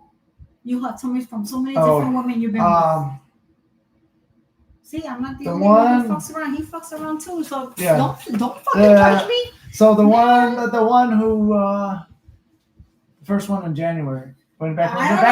There's only one back then. There was only one. You told me from so many bitches. I don't know what you called her. I don't know. The one you said was cute. You saw the skinny one. The drunk one? No, not her. No, not the drunk one? No. I don't know. Oh, yeah. No. The crackhead? No, I'm thinking the crackhead. Because the crackhead, yeah. Does she has nicknames? No, because she has bitches he been with. No, she got nicknames. What do you call that guy? I got nicknames for her people too. The fucking pig and the fucking I don't know the other one. Better than a fucking crackhead and a junkie? I don't know about that. Yeah, I would say so. I know. Fucking dirty pig. Yeah, better than a fucking crackhead and a fucking junkie. Yeah. No, a crackhead and junkie were one person. The drunk she would be a nice lady if she cleaned up her act, which she did. But anyway, She did actually start working on shit. But anyway, the point of it is, okay, so I wrote down and I wanted to, because it's like, I wanted to get as close to you as I could. So it's like, okay, height, it was like between 5'4" and 5'6". I don't know, what are you, 5'5"? 5'4"? Yes. Okay. So it's like between 5'4", 5'6", Latina or Italian, dark hair, double D boobs, I'm not booty. double D. I always thought you were. Never. For sure? Never. Triple D? No. What are they? C? C. No way. Yes, way. That's bigger than fucking. Oh, well, I guess I've been manifesting the wrong thing. I mean, that chick told me D's, but they look smaller than hers, but I don't know.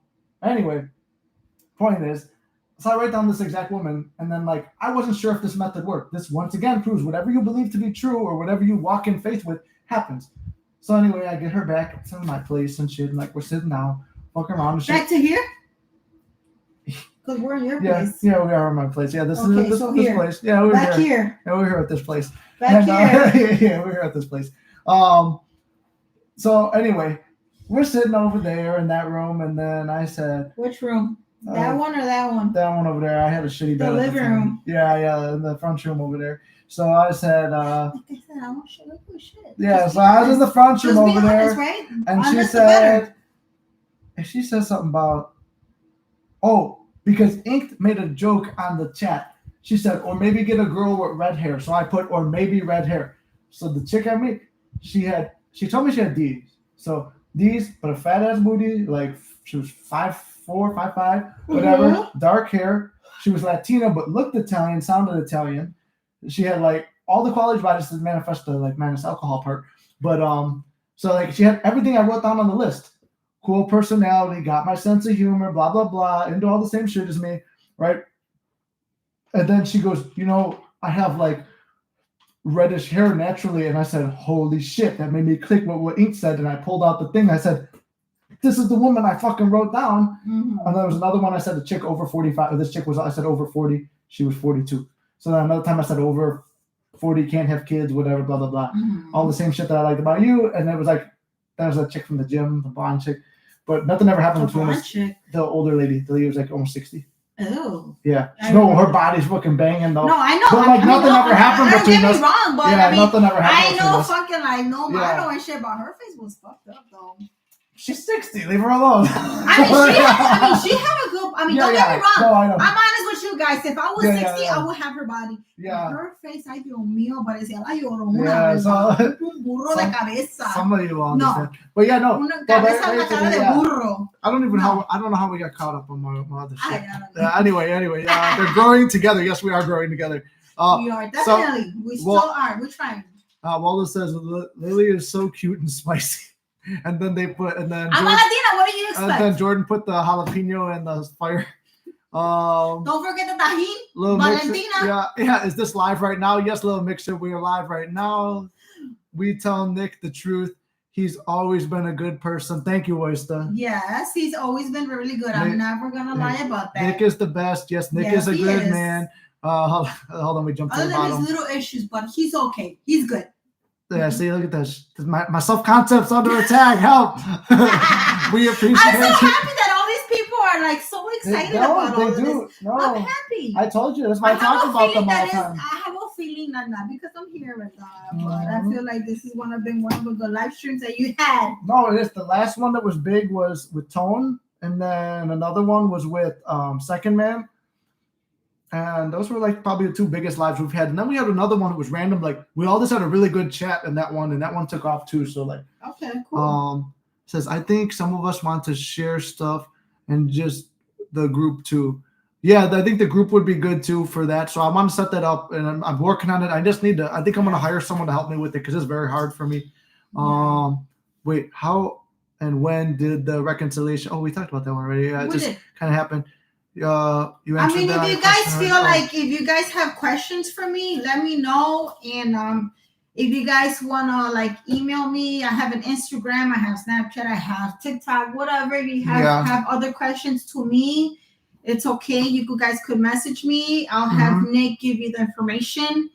And if you feel comfortable, you could ask me questions too. Like I said, I don't sugarcoat shit. I'm gonna be straight honest with you 100%. me and him are always talking about so many different things. We been try to always be honest with each other, no matter how fucked up the situation is, or no matter how hurtful the situation is. And I guess that's one of the things that me and him have grown a lot, and kind of had.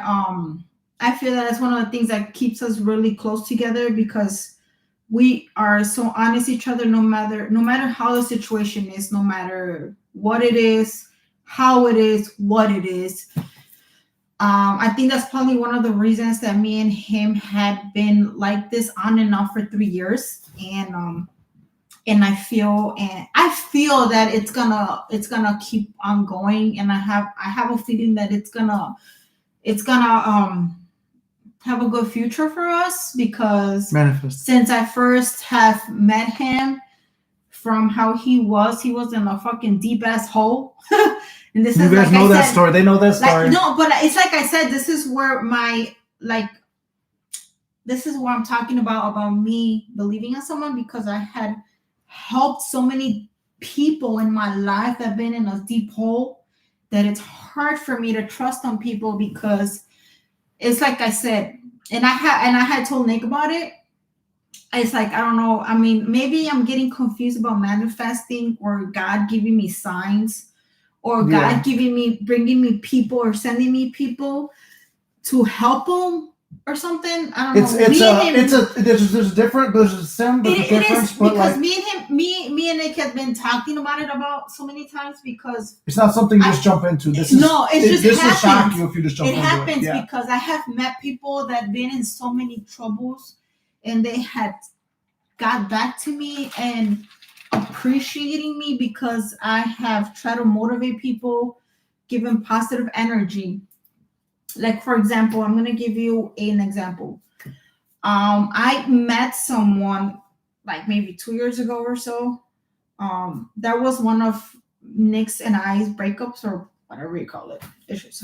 But either way, I have met people, no matter the situation it is, and which I have told you about it. We met, and I thought nothing happened with that one. No, I mean, no. Oh, you're just friends.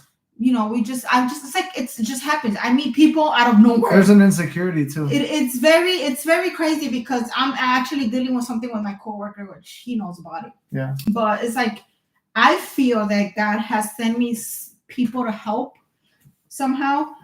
And this is one of the things I have told them about. I have told you, either me or you are just a season for me to like just tell you and just tell you how things are. And this is what I told this other person. So the thing is that I had met a person, right? And he told me that he was going through a lot with his kids. He had I think 2 kids. And he was going through a really bad, I felt like it was like a depression or something, because he used to cry to me a lot about his kids. He had 2 little kids. And he told me that, the baby mama or whatever didn't let him see the kids or whatever. And I was trying to motivate him, like, you know what? If you're a good father, you work and you want to try to see your kids, then you got to work for your kids, fight for your kids. And he was just crying and crying and crying and crying. And he, down the road, he had messaged me and told me, hey, you know what, Lily? I appreciate your opinions on everything, because now I'm talking to my kids. Now I've been hanging and picking on my kids and talking to my kids or whatever. So I feel that was just a little mission that I felt that I had to do, that God sent me to help that person. So that was one of the things maybe that me and you had that we have talked about before. That is like, maybe it's something that I'm just here to just tell you, to be like, hey, you know what? They're here because I manifested you. That's it. No, but I mean, okay, I guess. But like I said, we have gone through a lot. That when we met, I mean, the way I seen it, he was going through a depression, because I seen it. He was kind of chubby. He was fat. Both of us were. We were. I mean, more you than me, but okay. You were chubby too. More you than me, but yeah. But I guess we both were going through a bad situation, and he was going through a lot more than me. I learned how to deal with it. Like I said, I always said that. Yeah. I have learned how to deal with it. They know that story. They know I was ready No, I know that. Yeah, and that's what I'm saying. And that's what I'm saying. Like you have gained so much since I met you. Mm-hmm. Like I always have told you. And that's where my loyalty comes. See, that's where my loyalty comes from. People who are there for me. I'm always there. No and I never matter hurt the them. situation, we have always been at. For the most part, For the most part. Do not say, "Oh, okay." You tell me. Have I ever put you down and be like, "Oh yeah," like. You tell me your stuff that you've been doing, like talking to people, helping them out. This stuff, yeah. What had I have told you? What had I have told you? What about when we were breaking? What have I told you? I'll be like, I'm happy for you. Go ahead, do what you gotta do. No, that part, yeah. Okay, no, what? You said we've always been there for each other. I'm like, how about the times where we were breaking up? I'm like, I really need you right now. Ignore, block, ignore. Because that's why I would only say mostly. No, I mean, yes, mostly. It is true, but because we were going through a lot of shit. Mm-hmm. Well, where are we at? We're right here. Yeah, here we are. We're still here. And then Ink said it's good to see you too. It's good to see you, Ink. One of these days we're gonna fly down and see you. And what's it called? Mitzi, I'm sorry if we didn't get to see you, but I know you weren't feeling too well when we were out there. I know that's a strong cup of self-concept, and she left and came back with a refill.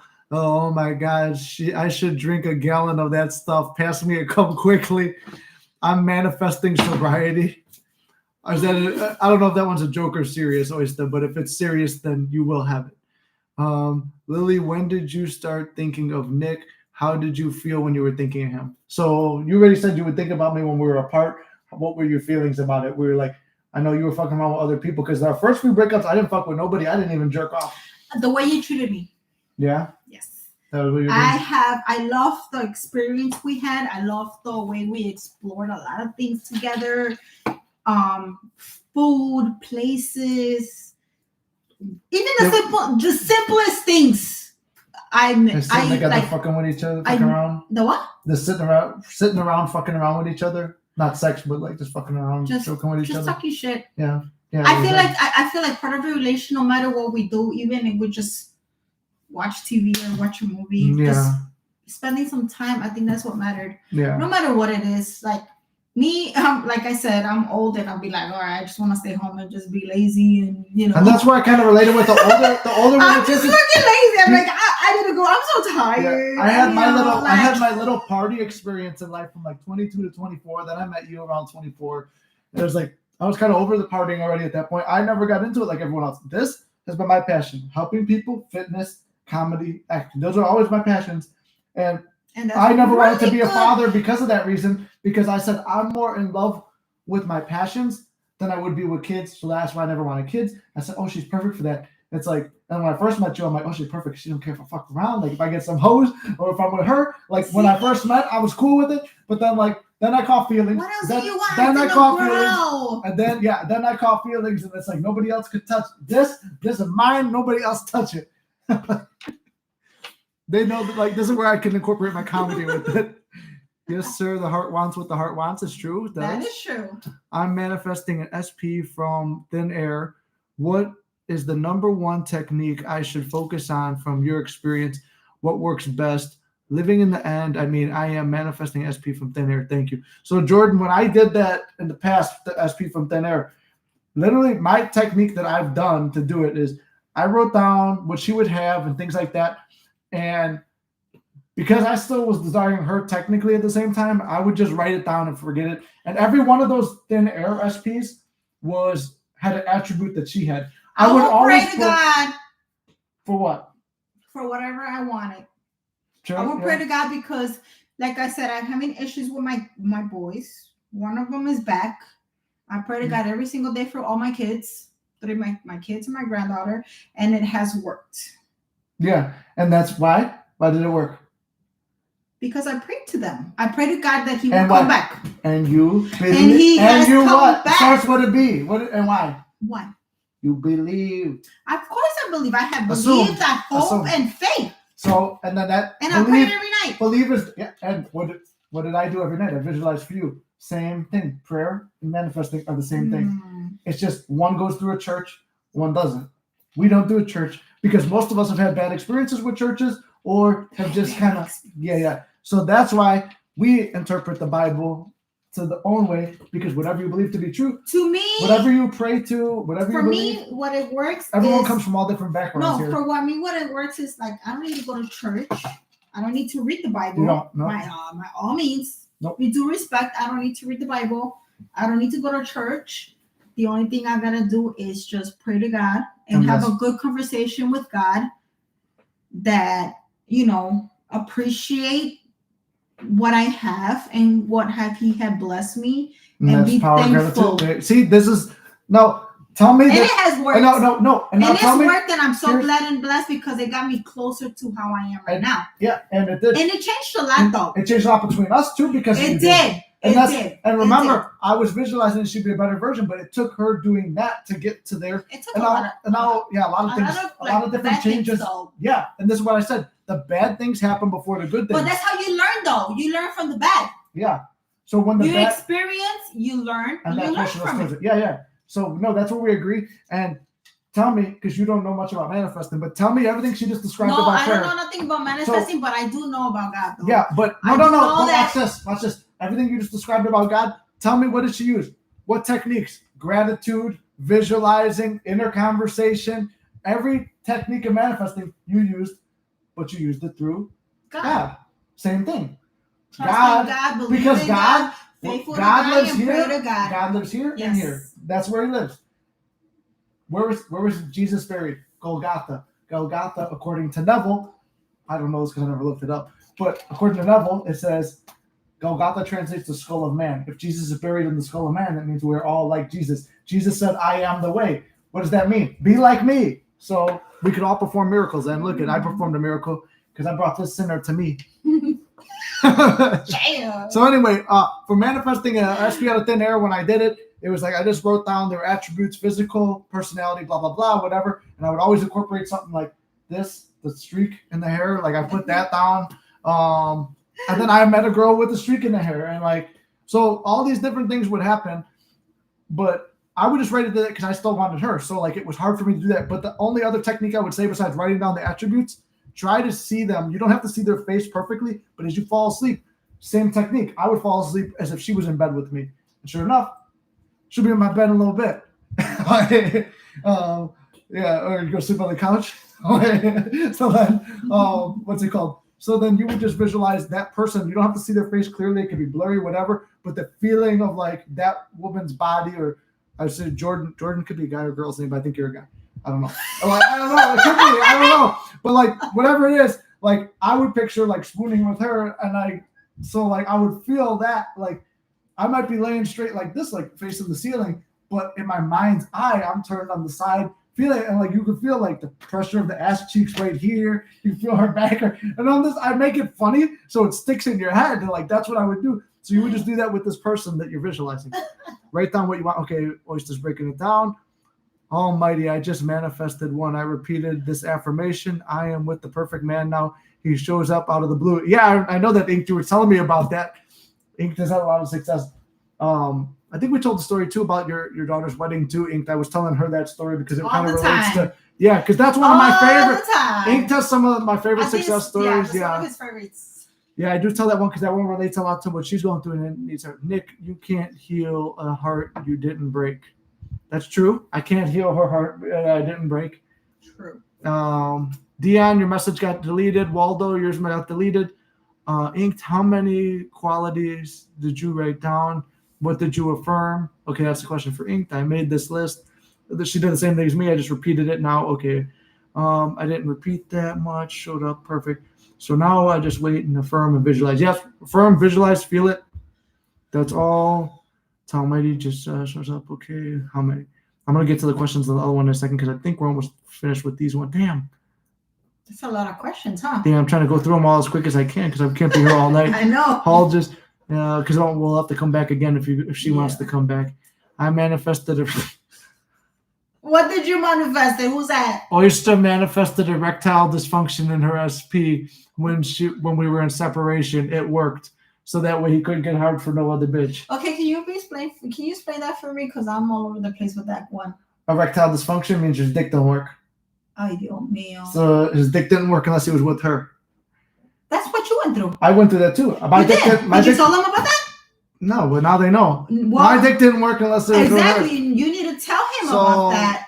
No, because she must have manifested that shit. No. Yeah. No.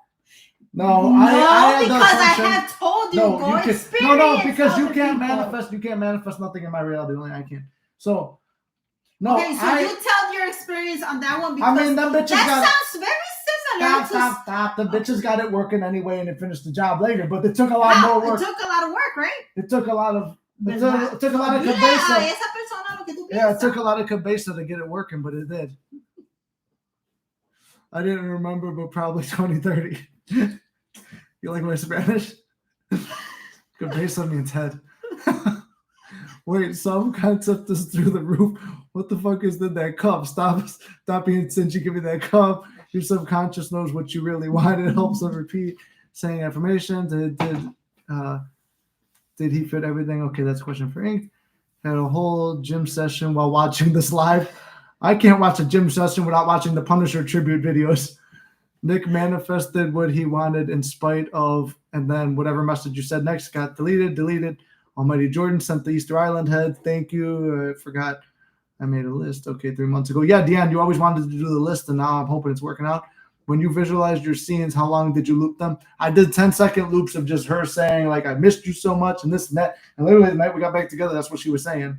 Yes or no? What? That you missed me and shit like that when we got back together and became official at that hotel room after Magoo's. You missed me and was very emotional. Blah, blah, blah. Crazy that when my crazy ass decided to be your girlfriend and shit. Yeah, you should do that again sometime. It's going to take some time. My SP is everything on my list. That's awesome, AMA. I believe you told me that success story before. I'm probably Eric says, I'm Latino and I'm not spicy. Well, I'm glad. Look at what I got to deal with. Everybody's different, like I said. Not everybody's the same. You're welcome. I manifested so the same way when I met him, already knew him. Here, long story. Okay. Lily just opened up Pandora's box by offering to answer emails. Yeah, don't offer to answer emails. Ink got overwhelmed last time. Don't do that. Let me deal with that. I want some of Nick's time. Well, you guys get my time every Monday. Today is not Monday. Well, today's not Monday, but Monday was Christmas. I was going to do a live for them, but I was at work. And I didn't Not only that, but a lot of things. By you. It was the holidays. Yeah. A lot of things were. I was going to do it by your house, but I fell asleep, so I was napping. Yeah, because somebody doesn't sleep that very No, I don't. I'm on actually only 15 minutes of sleep right now, everyone. I've been on 24 hours. I've been on 15 minutes of sleep. That's why, Mitch, to answer your question, I know you said you're addicted to this live in your text message, but to answer your question, I'm also happy you're winning all the slot machines right now, but I'm not high. I'm fucking struggling to stay awake. I've been off and on with my SP for 5 years. Well, take inspiration from this story. I mean, look, you can still see my self-concept wavering. It's very hard when you've been through so much with that person. Thank you. I had 3 pages of qualities. I remember this, Dion. You had a really long list. And that's why I said maybe shorten it up just to see if what the little thing you got was good.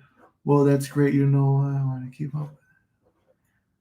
Oh, yeah, I remember that. Yeah, because Ink did a short list. I couldn't keep up with it because of the long list. She said her thing was beard, tattoos, obsession with me, and it worked out too well. Yeah, I remember that. Don't tell her that shit. Mm-hmm. Ink's. What? Ink manifested her favorite guy, beard, tattoos, obsession with her. That was, she kept it short and simple. She wanted a guy with a beard, tattoos, and to be obsessed with her, and that's what she got. Ooh. Inked. There he is. The manifestation. Oliver, come up here.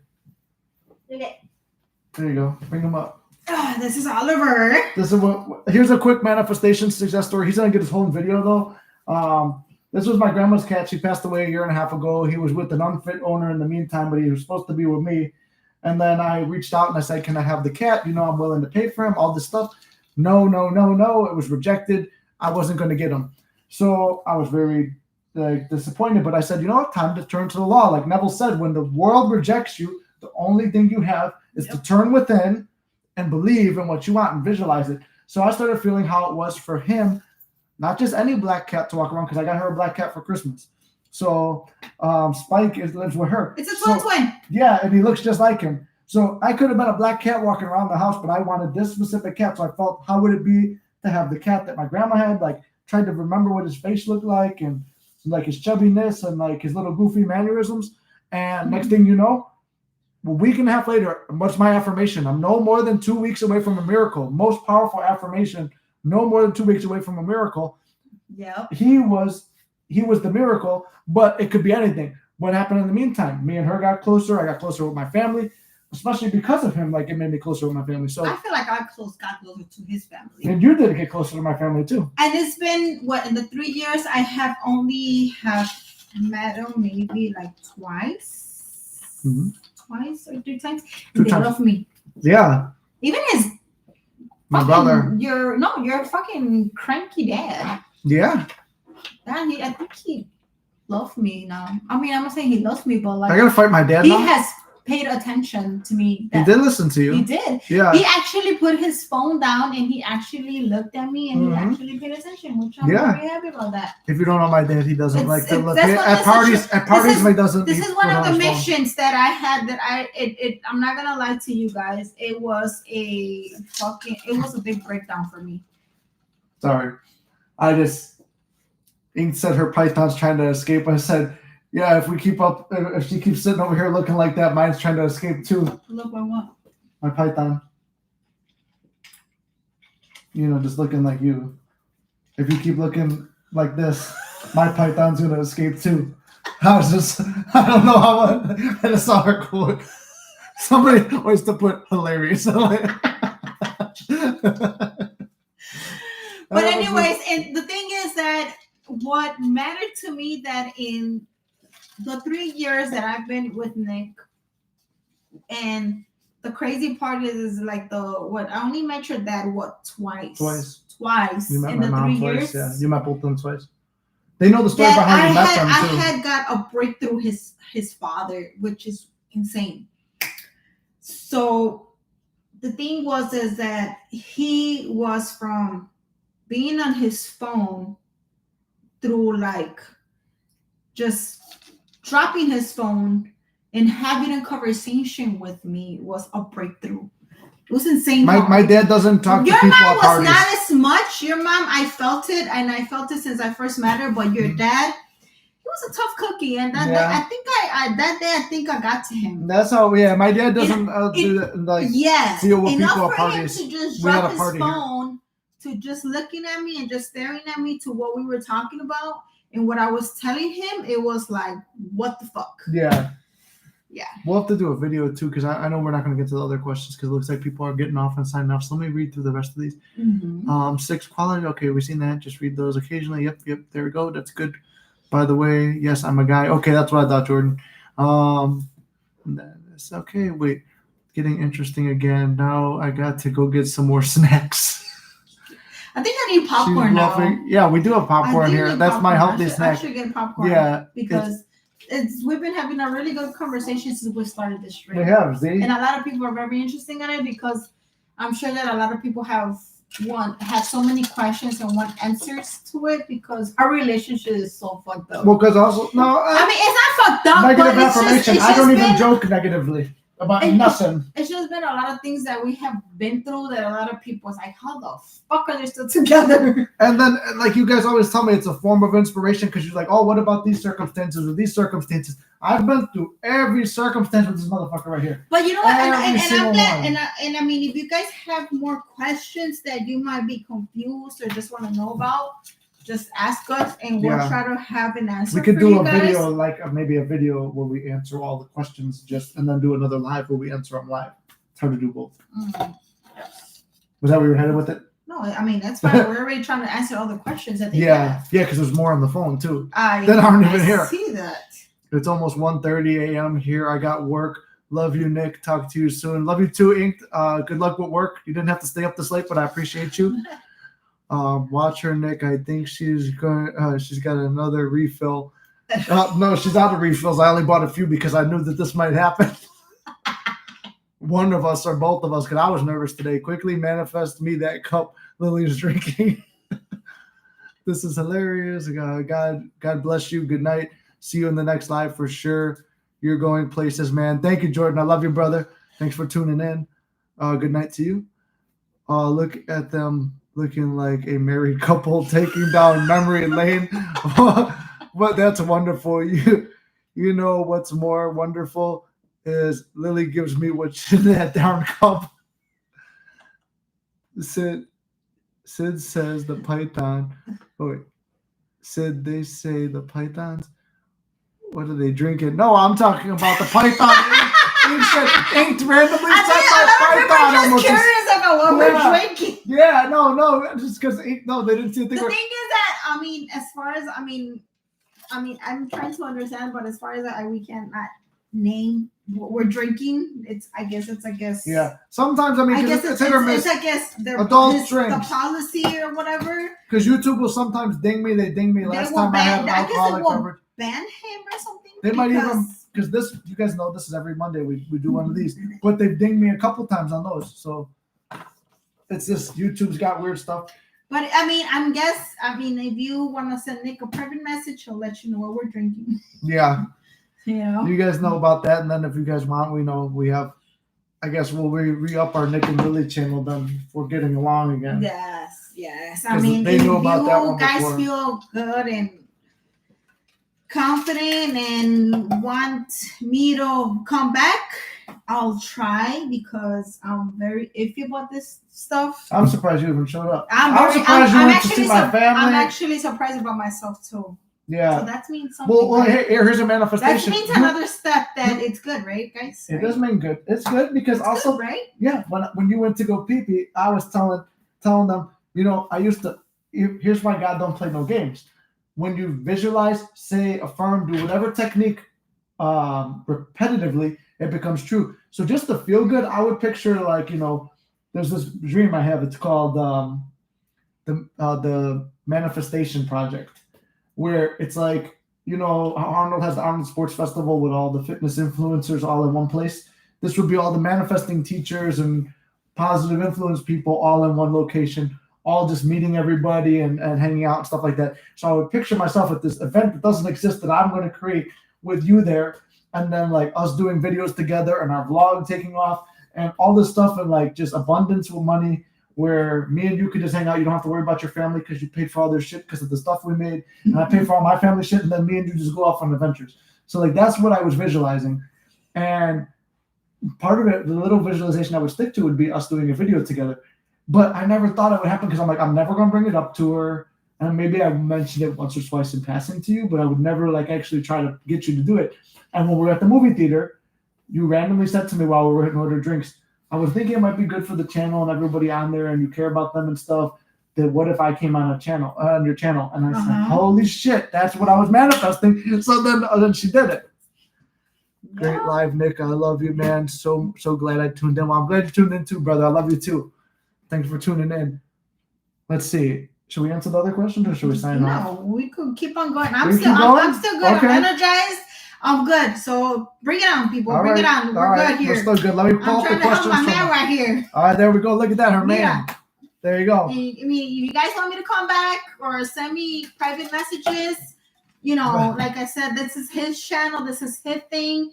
Let him know and he could let me know. And if everybody feels comfortable and he feels comfortable, like I said, respect. If you give me respect, I give you respect the way I give him respect. And if you guys feel comfortable even having me private questions, like I said, I'm an open book. So you're not Latina. I'm open-minded. I don't sugarcoat shit. And I'm going to be 100% honest with you. No lies, no nothing. So bring it on, dale. Dime. Dion says this is fun to watch. I'm glad I saw this. And then let's see. So Intuitive News asked, what did she feel when you affirmed? Did she think that it was you sending thoughts or her own thoughts? So we answered that one earlier. Yes. She didn't know what affirmations were. She thought about me frequently. I did the affirmations frequently. I did my visualizations frequently. I did all the techniques, but she didn't know I was doing them. She didn't know shit about me. She was moving on with her life, but I kept popping in her mind. So that's the answer to that. There's her feet. If you have a foot fetish, Put that down. People on the internet they like feet too much. They're sweaty. They're not sweaty. Whatever. All right, and then they're clean though. So from the internet, people see your feet. We're not getting paid for that. This is not OnlyFans. What is that? What is that website Foot called? Finder. Foot Finder. Yeah. Josh, get off the channel.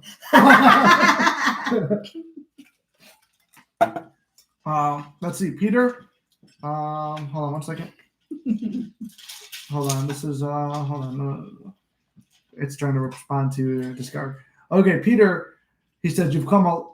You guys know Peter. Peter, I don't know if you're in here, but you said you've come a long way, brother. Now we can all see what's up. You guys look very happy, as it was always meant to be. Super proud of you, brother. Much love to you both. Much love to you too, Peter. I'm proud of how far you've come, and I love all the manifestation success stories you tell us. And one day I want to take a trip to Italy like you did. And then Dawn says, did she feel a pull towards you while you were separated? Did she feel like reconnecting with you? So obviously you said you did feel something towards me when we were separated. Right. Did you ever want to reach out? A couple times you did. A couple times it was you. Yes. But like I said, it's been confusion in a lot of things. And I was, like I said, it was hard for me to believe and trust in people. No matter if they show me or tell me or whatever it is. It was hard. It was hard, and little by little, I'm still, I'm still trying to get there, But yes, I did thought about him, and I did miss him a couple times. I'm not gonna lie. Affirmations. Visualizing. And so yeah, I did miss a lot of things because, like I said, we both explored a lot of new things, the simplest things ever. And like I said, I'm not gonna lie that I did miss that a lot. That a lot of men that I have met and seen or whatever did not have. So yeah, I did miss them, guys. I did.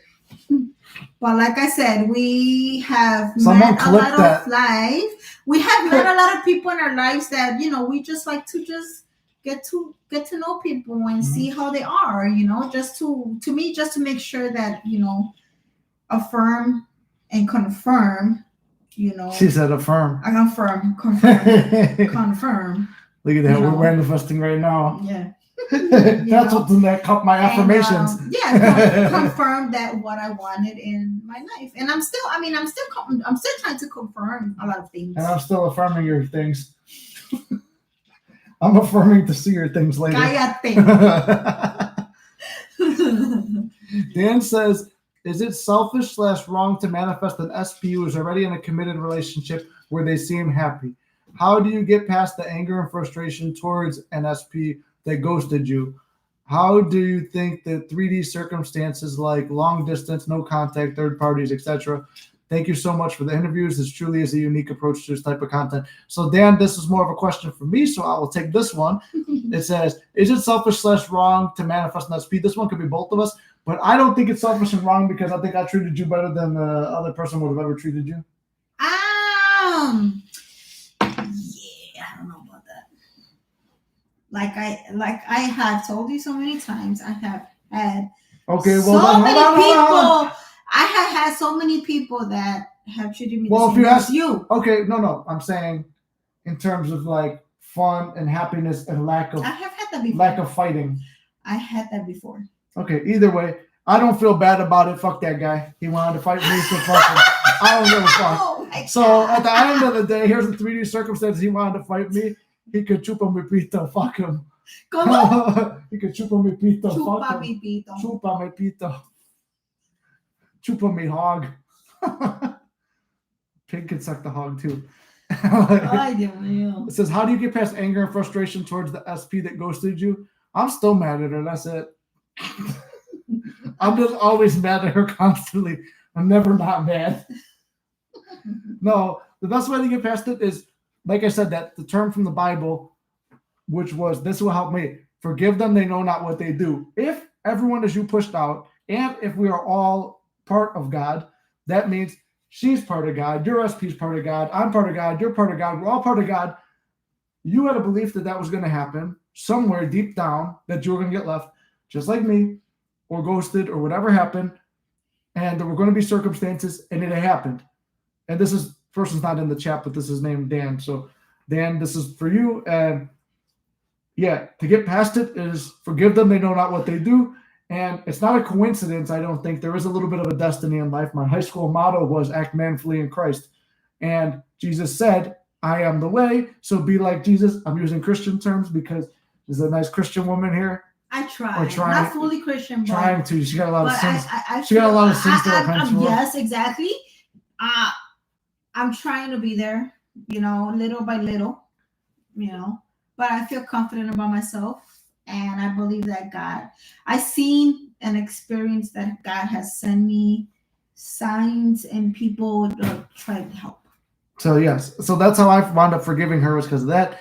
And how do you get past 3D circumstances like long distance, no contact, third parties? Remove attention from it. I could not remove the attention when I found out that there was a third party between me and her. So what I did was write the motherfucker a letter. Crazy story though, because we talked about this earlier.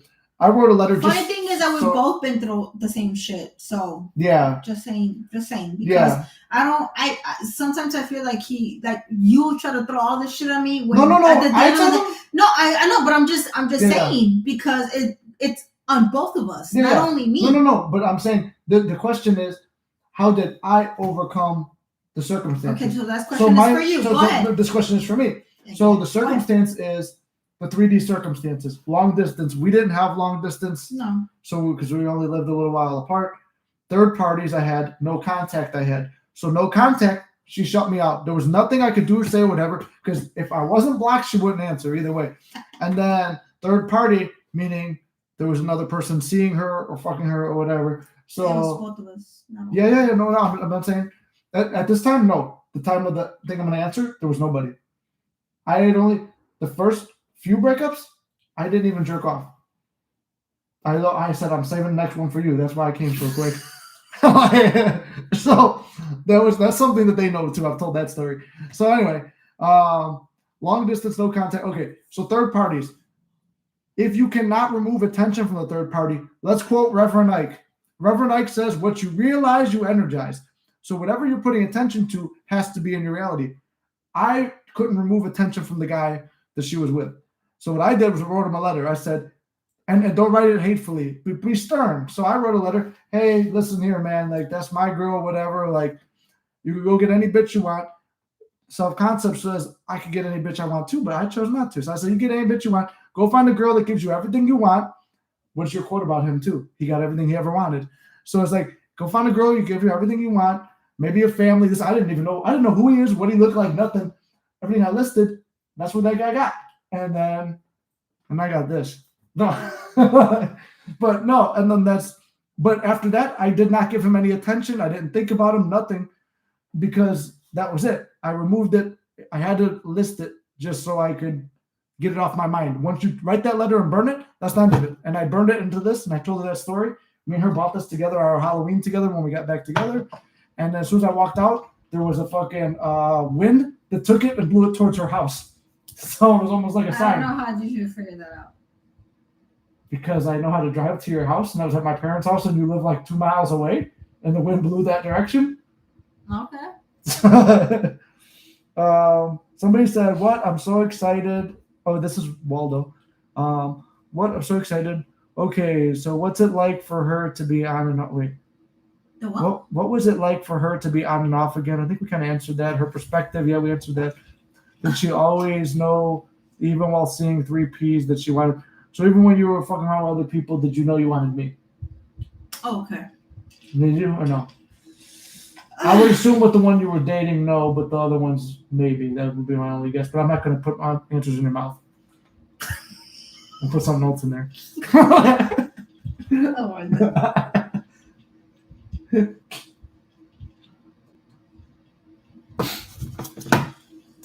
I don't know how to answer I still have an answer. She was rather be with the other guy. All right. Even the fucking pig. My self-concept is not. Oh my God, you and that fucking pig, bro. Yeah, well, he fucked up my life. I would have thought that other person will fuck up more of your life than the fucking pig. I wasn't threatened by that one. No. Why? Because that one was gone. No, it was worse because it was on and on with him all the time than the fucking pig. How does that make any sense? I don't get it. Because I thought that everything was good at that time. But I had a fear. Ink pointed this out too, because Ink talks to me every day. She said you had a fear that there was somebody else, even when there was nobody else. Because before he showed up, I was still fearing there was somebody else. Then he showed up. It's been like that all the other time since we met. Because at the end of the day, since we first agreed it was just I just found something out right now. So okay. So it was never just me, other than that one time. What do you mean? Like what? Like, were you just ever with me, only me? Besides the one time when we were official. It's been a couple of times that it's only been you, but like I always have to do. All right, this live stream's pissing me off. We're gonna move on. Yes. Wishing you guys the absolute best. Yeah, me too. All right, and then Eric gave like the hands up sign. Okay, that answers all those questions. We also lost 2 subscribers during this. Why'd you do that? What? We lost 2 subscribers in this. That was not my fault. How was that my fault? Shouldn't behave better. We cannot. No, but I mean, why am I gonna give people something that is not even true? I'm just that's being why. honest. Yeah, no. It happens frequently. People will find the channel, they stay, but then they realize like when I show the negatives of this, I don't tell people stuff to pump them up. I tell people stuff to pump them up, but I don't just say only the good. I tell the bad too. This is where I come back to, like, people do not know the reality of things. The reality is there's ups and downs. Realize like that. The bridge. So here's a concept. This is going to get too far into manifesting for you maybe. But like, okay, it's called bridge of incidents. Say I want to be, let's say like, okay, I want a perfect relationship with you. Here's how it looks. Okay. Here's what I'm visualizing, right? And this had happened with us before. I want to be a perfect relationship with you. How do I get to that perfect relationship? I'm visualizing doing everything. You're showing up. We're spending multiple nights a week together. I feel like I'm the only guy for you. And then I find out something happened in between. Okay. And it fucked up everything. And now I'm mad. And now I don't know how. And I'm mad at God. I'm mad at everything. Because it's like, why did that happen? Well, if that didn't happen, that wouldn't have. Because actually, the one story, I didn't even know there was a third party. I thought there might be a third party. I wrote a letter to a mystery third party, and that third party messaged me. Mm-hmm. And then that's when I found out. So I didn't even know there was anybody, but I wrote it just to God to say, get rid of this person. Well, it took that, and then it took a breakup and everything for it to go away. So what people have to understand is the bridge of incidents can sometimes be very ugly before you get to the beautiful part. But people don't like to hear that part. They just like to hear, do the technique, have your desire. Yes, that works out. It's happened before us. It's happened before for other things in my life. But sometimes things have to get ugly before they get good.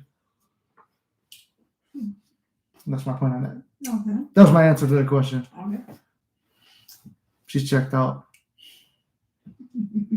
But also thank you for my Christmas gifts. This is my Christmas gift from her. This is the one you see me wear. This is from Mexico. She got me. Yes. This is her Christmas gift. This shirt. Shirt. And then the necklace too. Oh, and the necklace. Unexpected. Too. Unexpected too. We got that from his former owner. Which I like. Yeah, it's nice. Unexpected, but I like it. And her pants too. But thank you for my Christmas gifts, baby. Thank you for coming on the live. I think 2 hours and 18 minutes is plenty for everyone. Oh my goodness. If you want to come back, you're always welcome with the Mystic family. It all depends on them. If they want me to come back, we'll let you guys decide. I'll try to come back, but at the end of the day, it's their decision. Guys, keep your self-concepts up. We don't play that shit. Oh, I'll try. Fuck that shit, bro. Like, we don't play that self-concept, but we're all going to get our self-concepts up. I am happy that it helped some of you guys. I'm happy that it made you guys happy and made you laugh. But showed you the reality of it. You saw myself get triggered, and you saw her continue to keep pushing the triggers, whether she knew it or not that she was doing it. It just reflects out that way, because what you go looking for, you find. So I will keep looking for it, even in the conversation. This is why I say it's never like, there are stories where people manifest back their SP and things go happily ever after, from what I hear and what I see. But I've never been in the day in and day out. I'm in the day in and day out with her, so I know this stuff. And honestly, her being here is a sign that things are different. Her saying all the shit she did, being here to support me, all that shit, here for you guys. Like, that's a different person. This is kind of the person I first met that was down for anything. She was cool and all that stuff. And then you even saw the glimpses of like the versions of her that I didn't like. Like, she showed them, but like, I'm glad she did, because you see, it's like, okay, just shift in and out of reality. I'm shifting. We shift moment to moment. We go in and out of different realities, moment to moment. So you saw me go through all the waves of that. So I hope by me being honest and being real with you guys, it helps you guys. And, you know, I'm always trying to do something positive for you guys. So it's not just, I don't want to be like the other channels. I don't want to just say, hey, here's the perfect thing. Give me money for coaching and we're going to coach. You know that I fucking turn down clients. But if my mentality is bad, I won't take a client. If I don't feel good, I'm not going to make videos just to make videos. If I feel that I've already covered that, I'm not going to pump out bullshit content. And if this makes me look, we lost 2 subscribers during it because obviously they didn't like something like I said. So if they watch this and they don't like it and they leave, okay, cool, whatever. It's like, but it's real. But it is. The reality of manifesting. Exactly. I mean, it's like if you guys prefer for us to be honest or lie to you. I mean, we're just telling you the experience we've been through. Yeah. So, yeah. And that's what it is what it is, you know, like a lot of people don't like like I said, going back to just realizing and just knowing the reality of how things are. And a lot of people are so just fucking delusional about things, you know?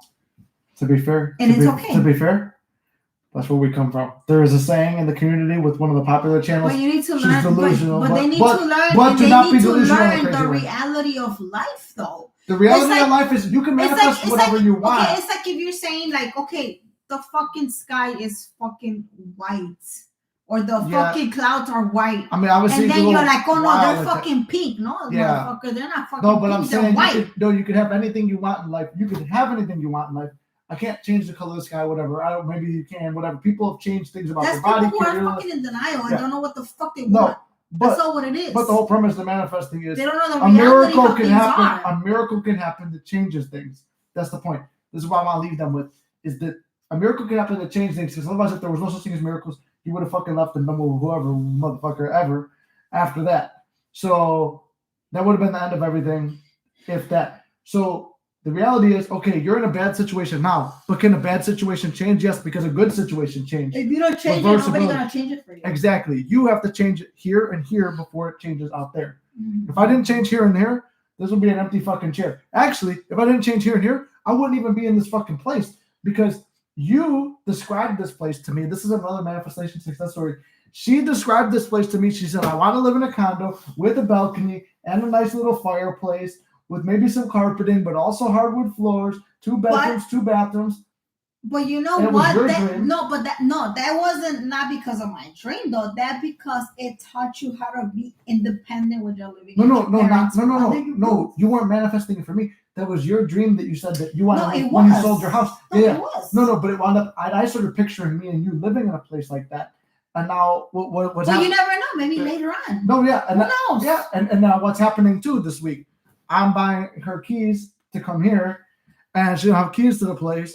So it's like, okay, everything that I did visualize later. And remember, I said I want to spend Valentine's with her by a white carpet and a fireplace and all this shit the 1 year. And then we got back together and became official the one fucking, it was like a week after Valentine's, but we didn't get to celebrate Valentine's. And then what happened? The next Valentine's, we spent it here with a white carpet and a fucking fireplace that I had bought a few weeks earlier, not even thinking, and a balcony, and then in a dark room listening to some fucking slow jams from the 90s or some shit. Yeah. That was true. So, I mean, it happened a year later, but it still happened. So, I can tell she's burned out, and I'm burned out too. I have to pee real bad. So, as always, I love you guys very much. Thank you for tuning in. I hope it's helpful. Thank you, babysita. Thank you guys. I love you all very much, and thank you for being here. Any questions, drop them down below. Video suggestions, drop them down below. And here's where I'm letting you guys down a little bit, but I got all these videos to film this week. And remember, how is none of your business how the fuck it happens? That's God's business, but knowing what you want is your business. Yes. So write it down, believe it, and it will come true. So love you guys. See you in the next one. Now we gotta take a thumbnail pic.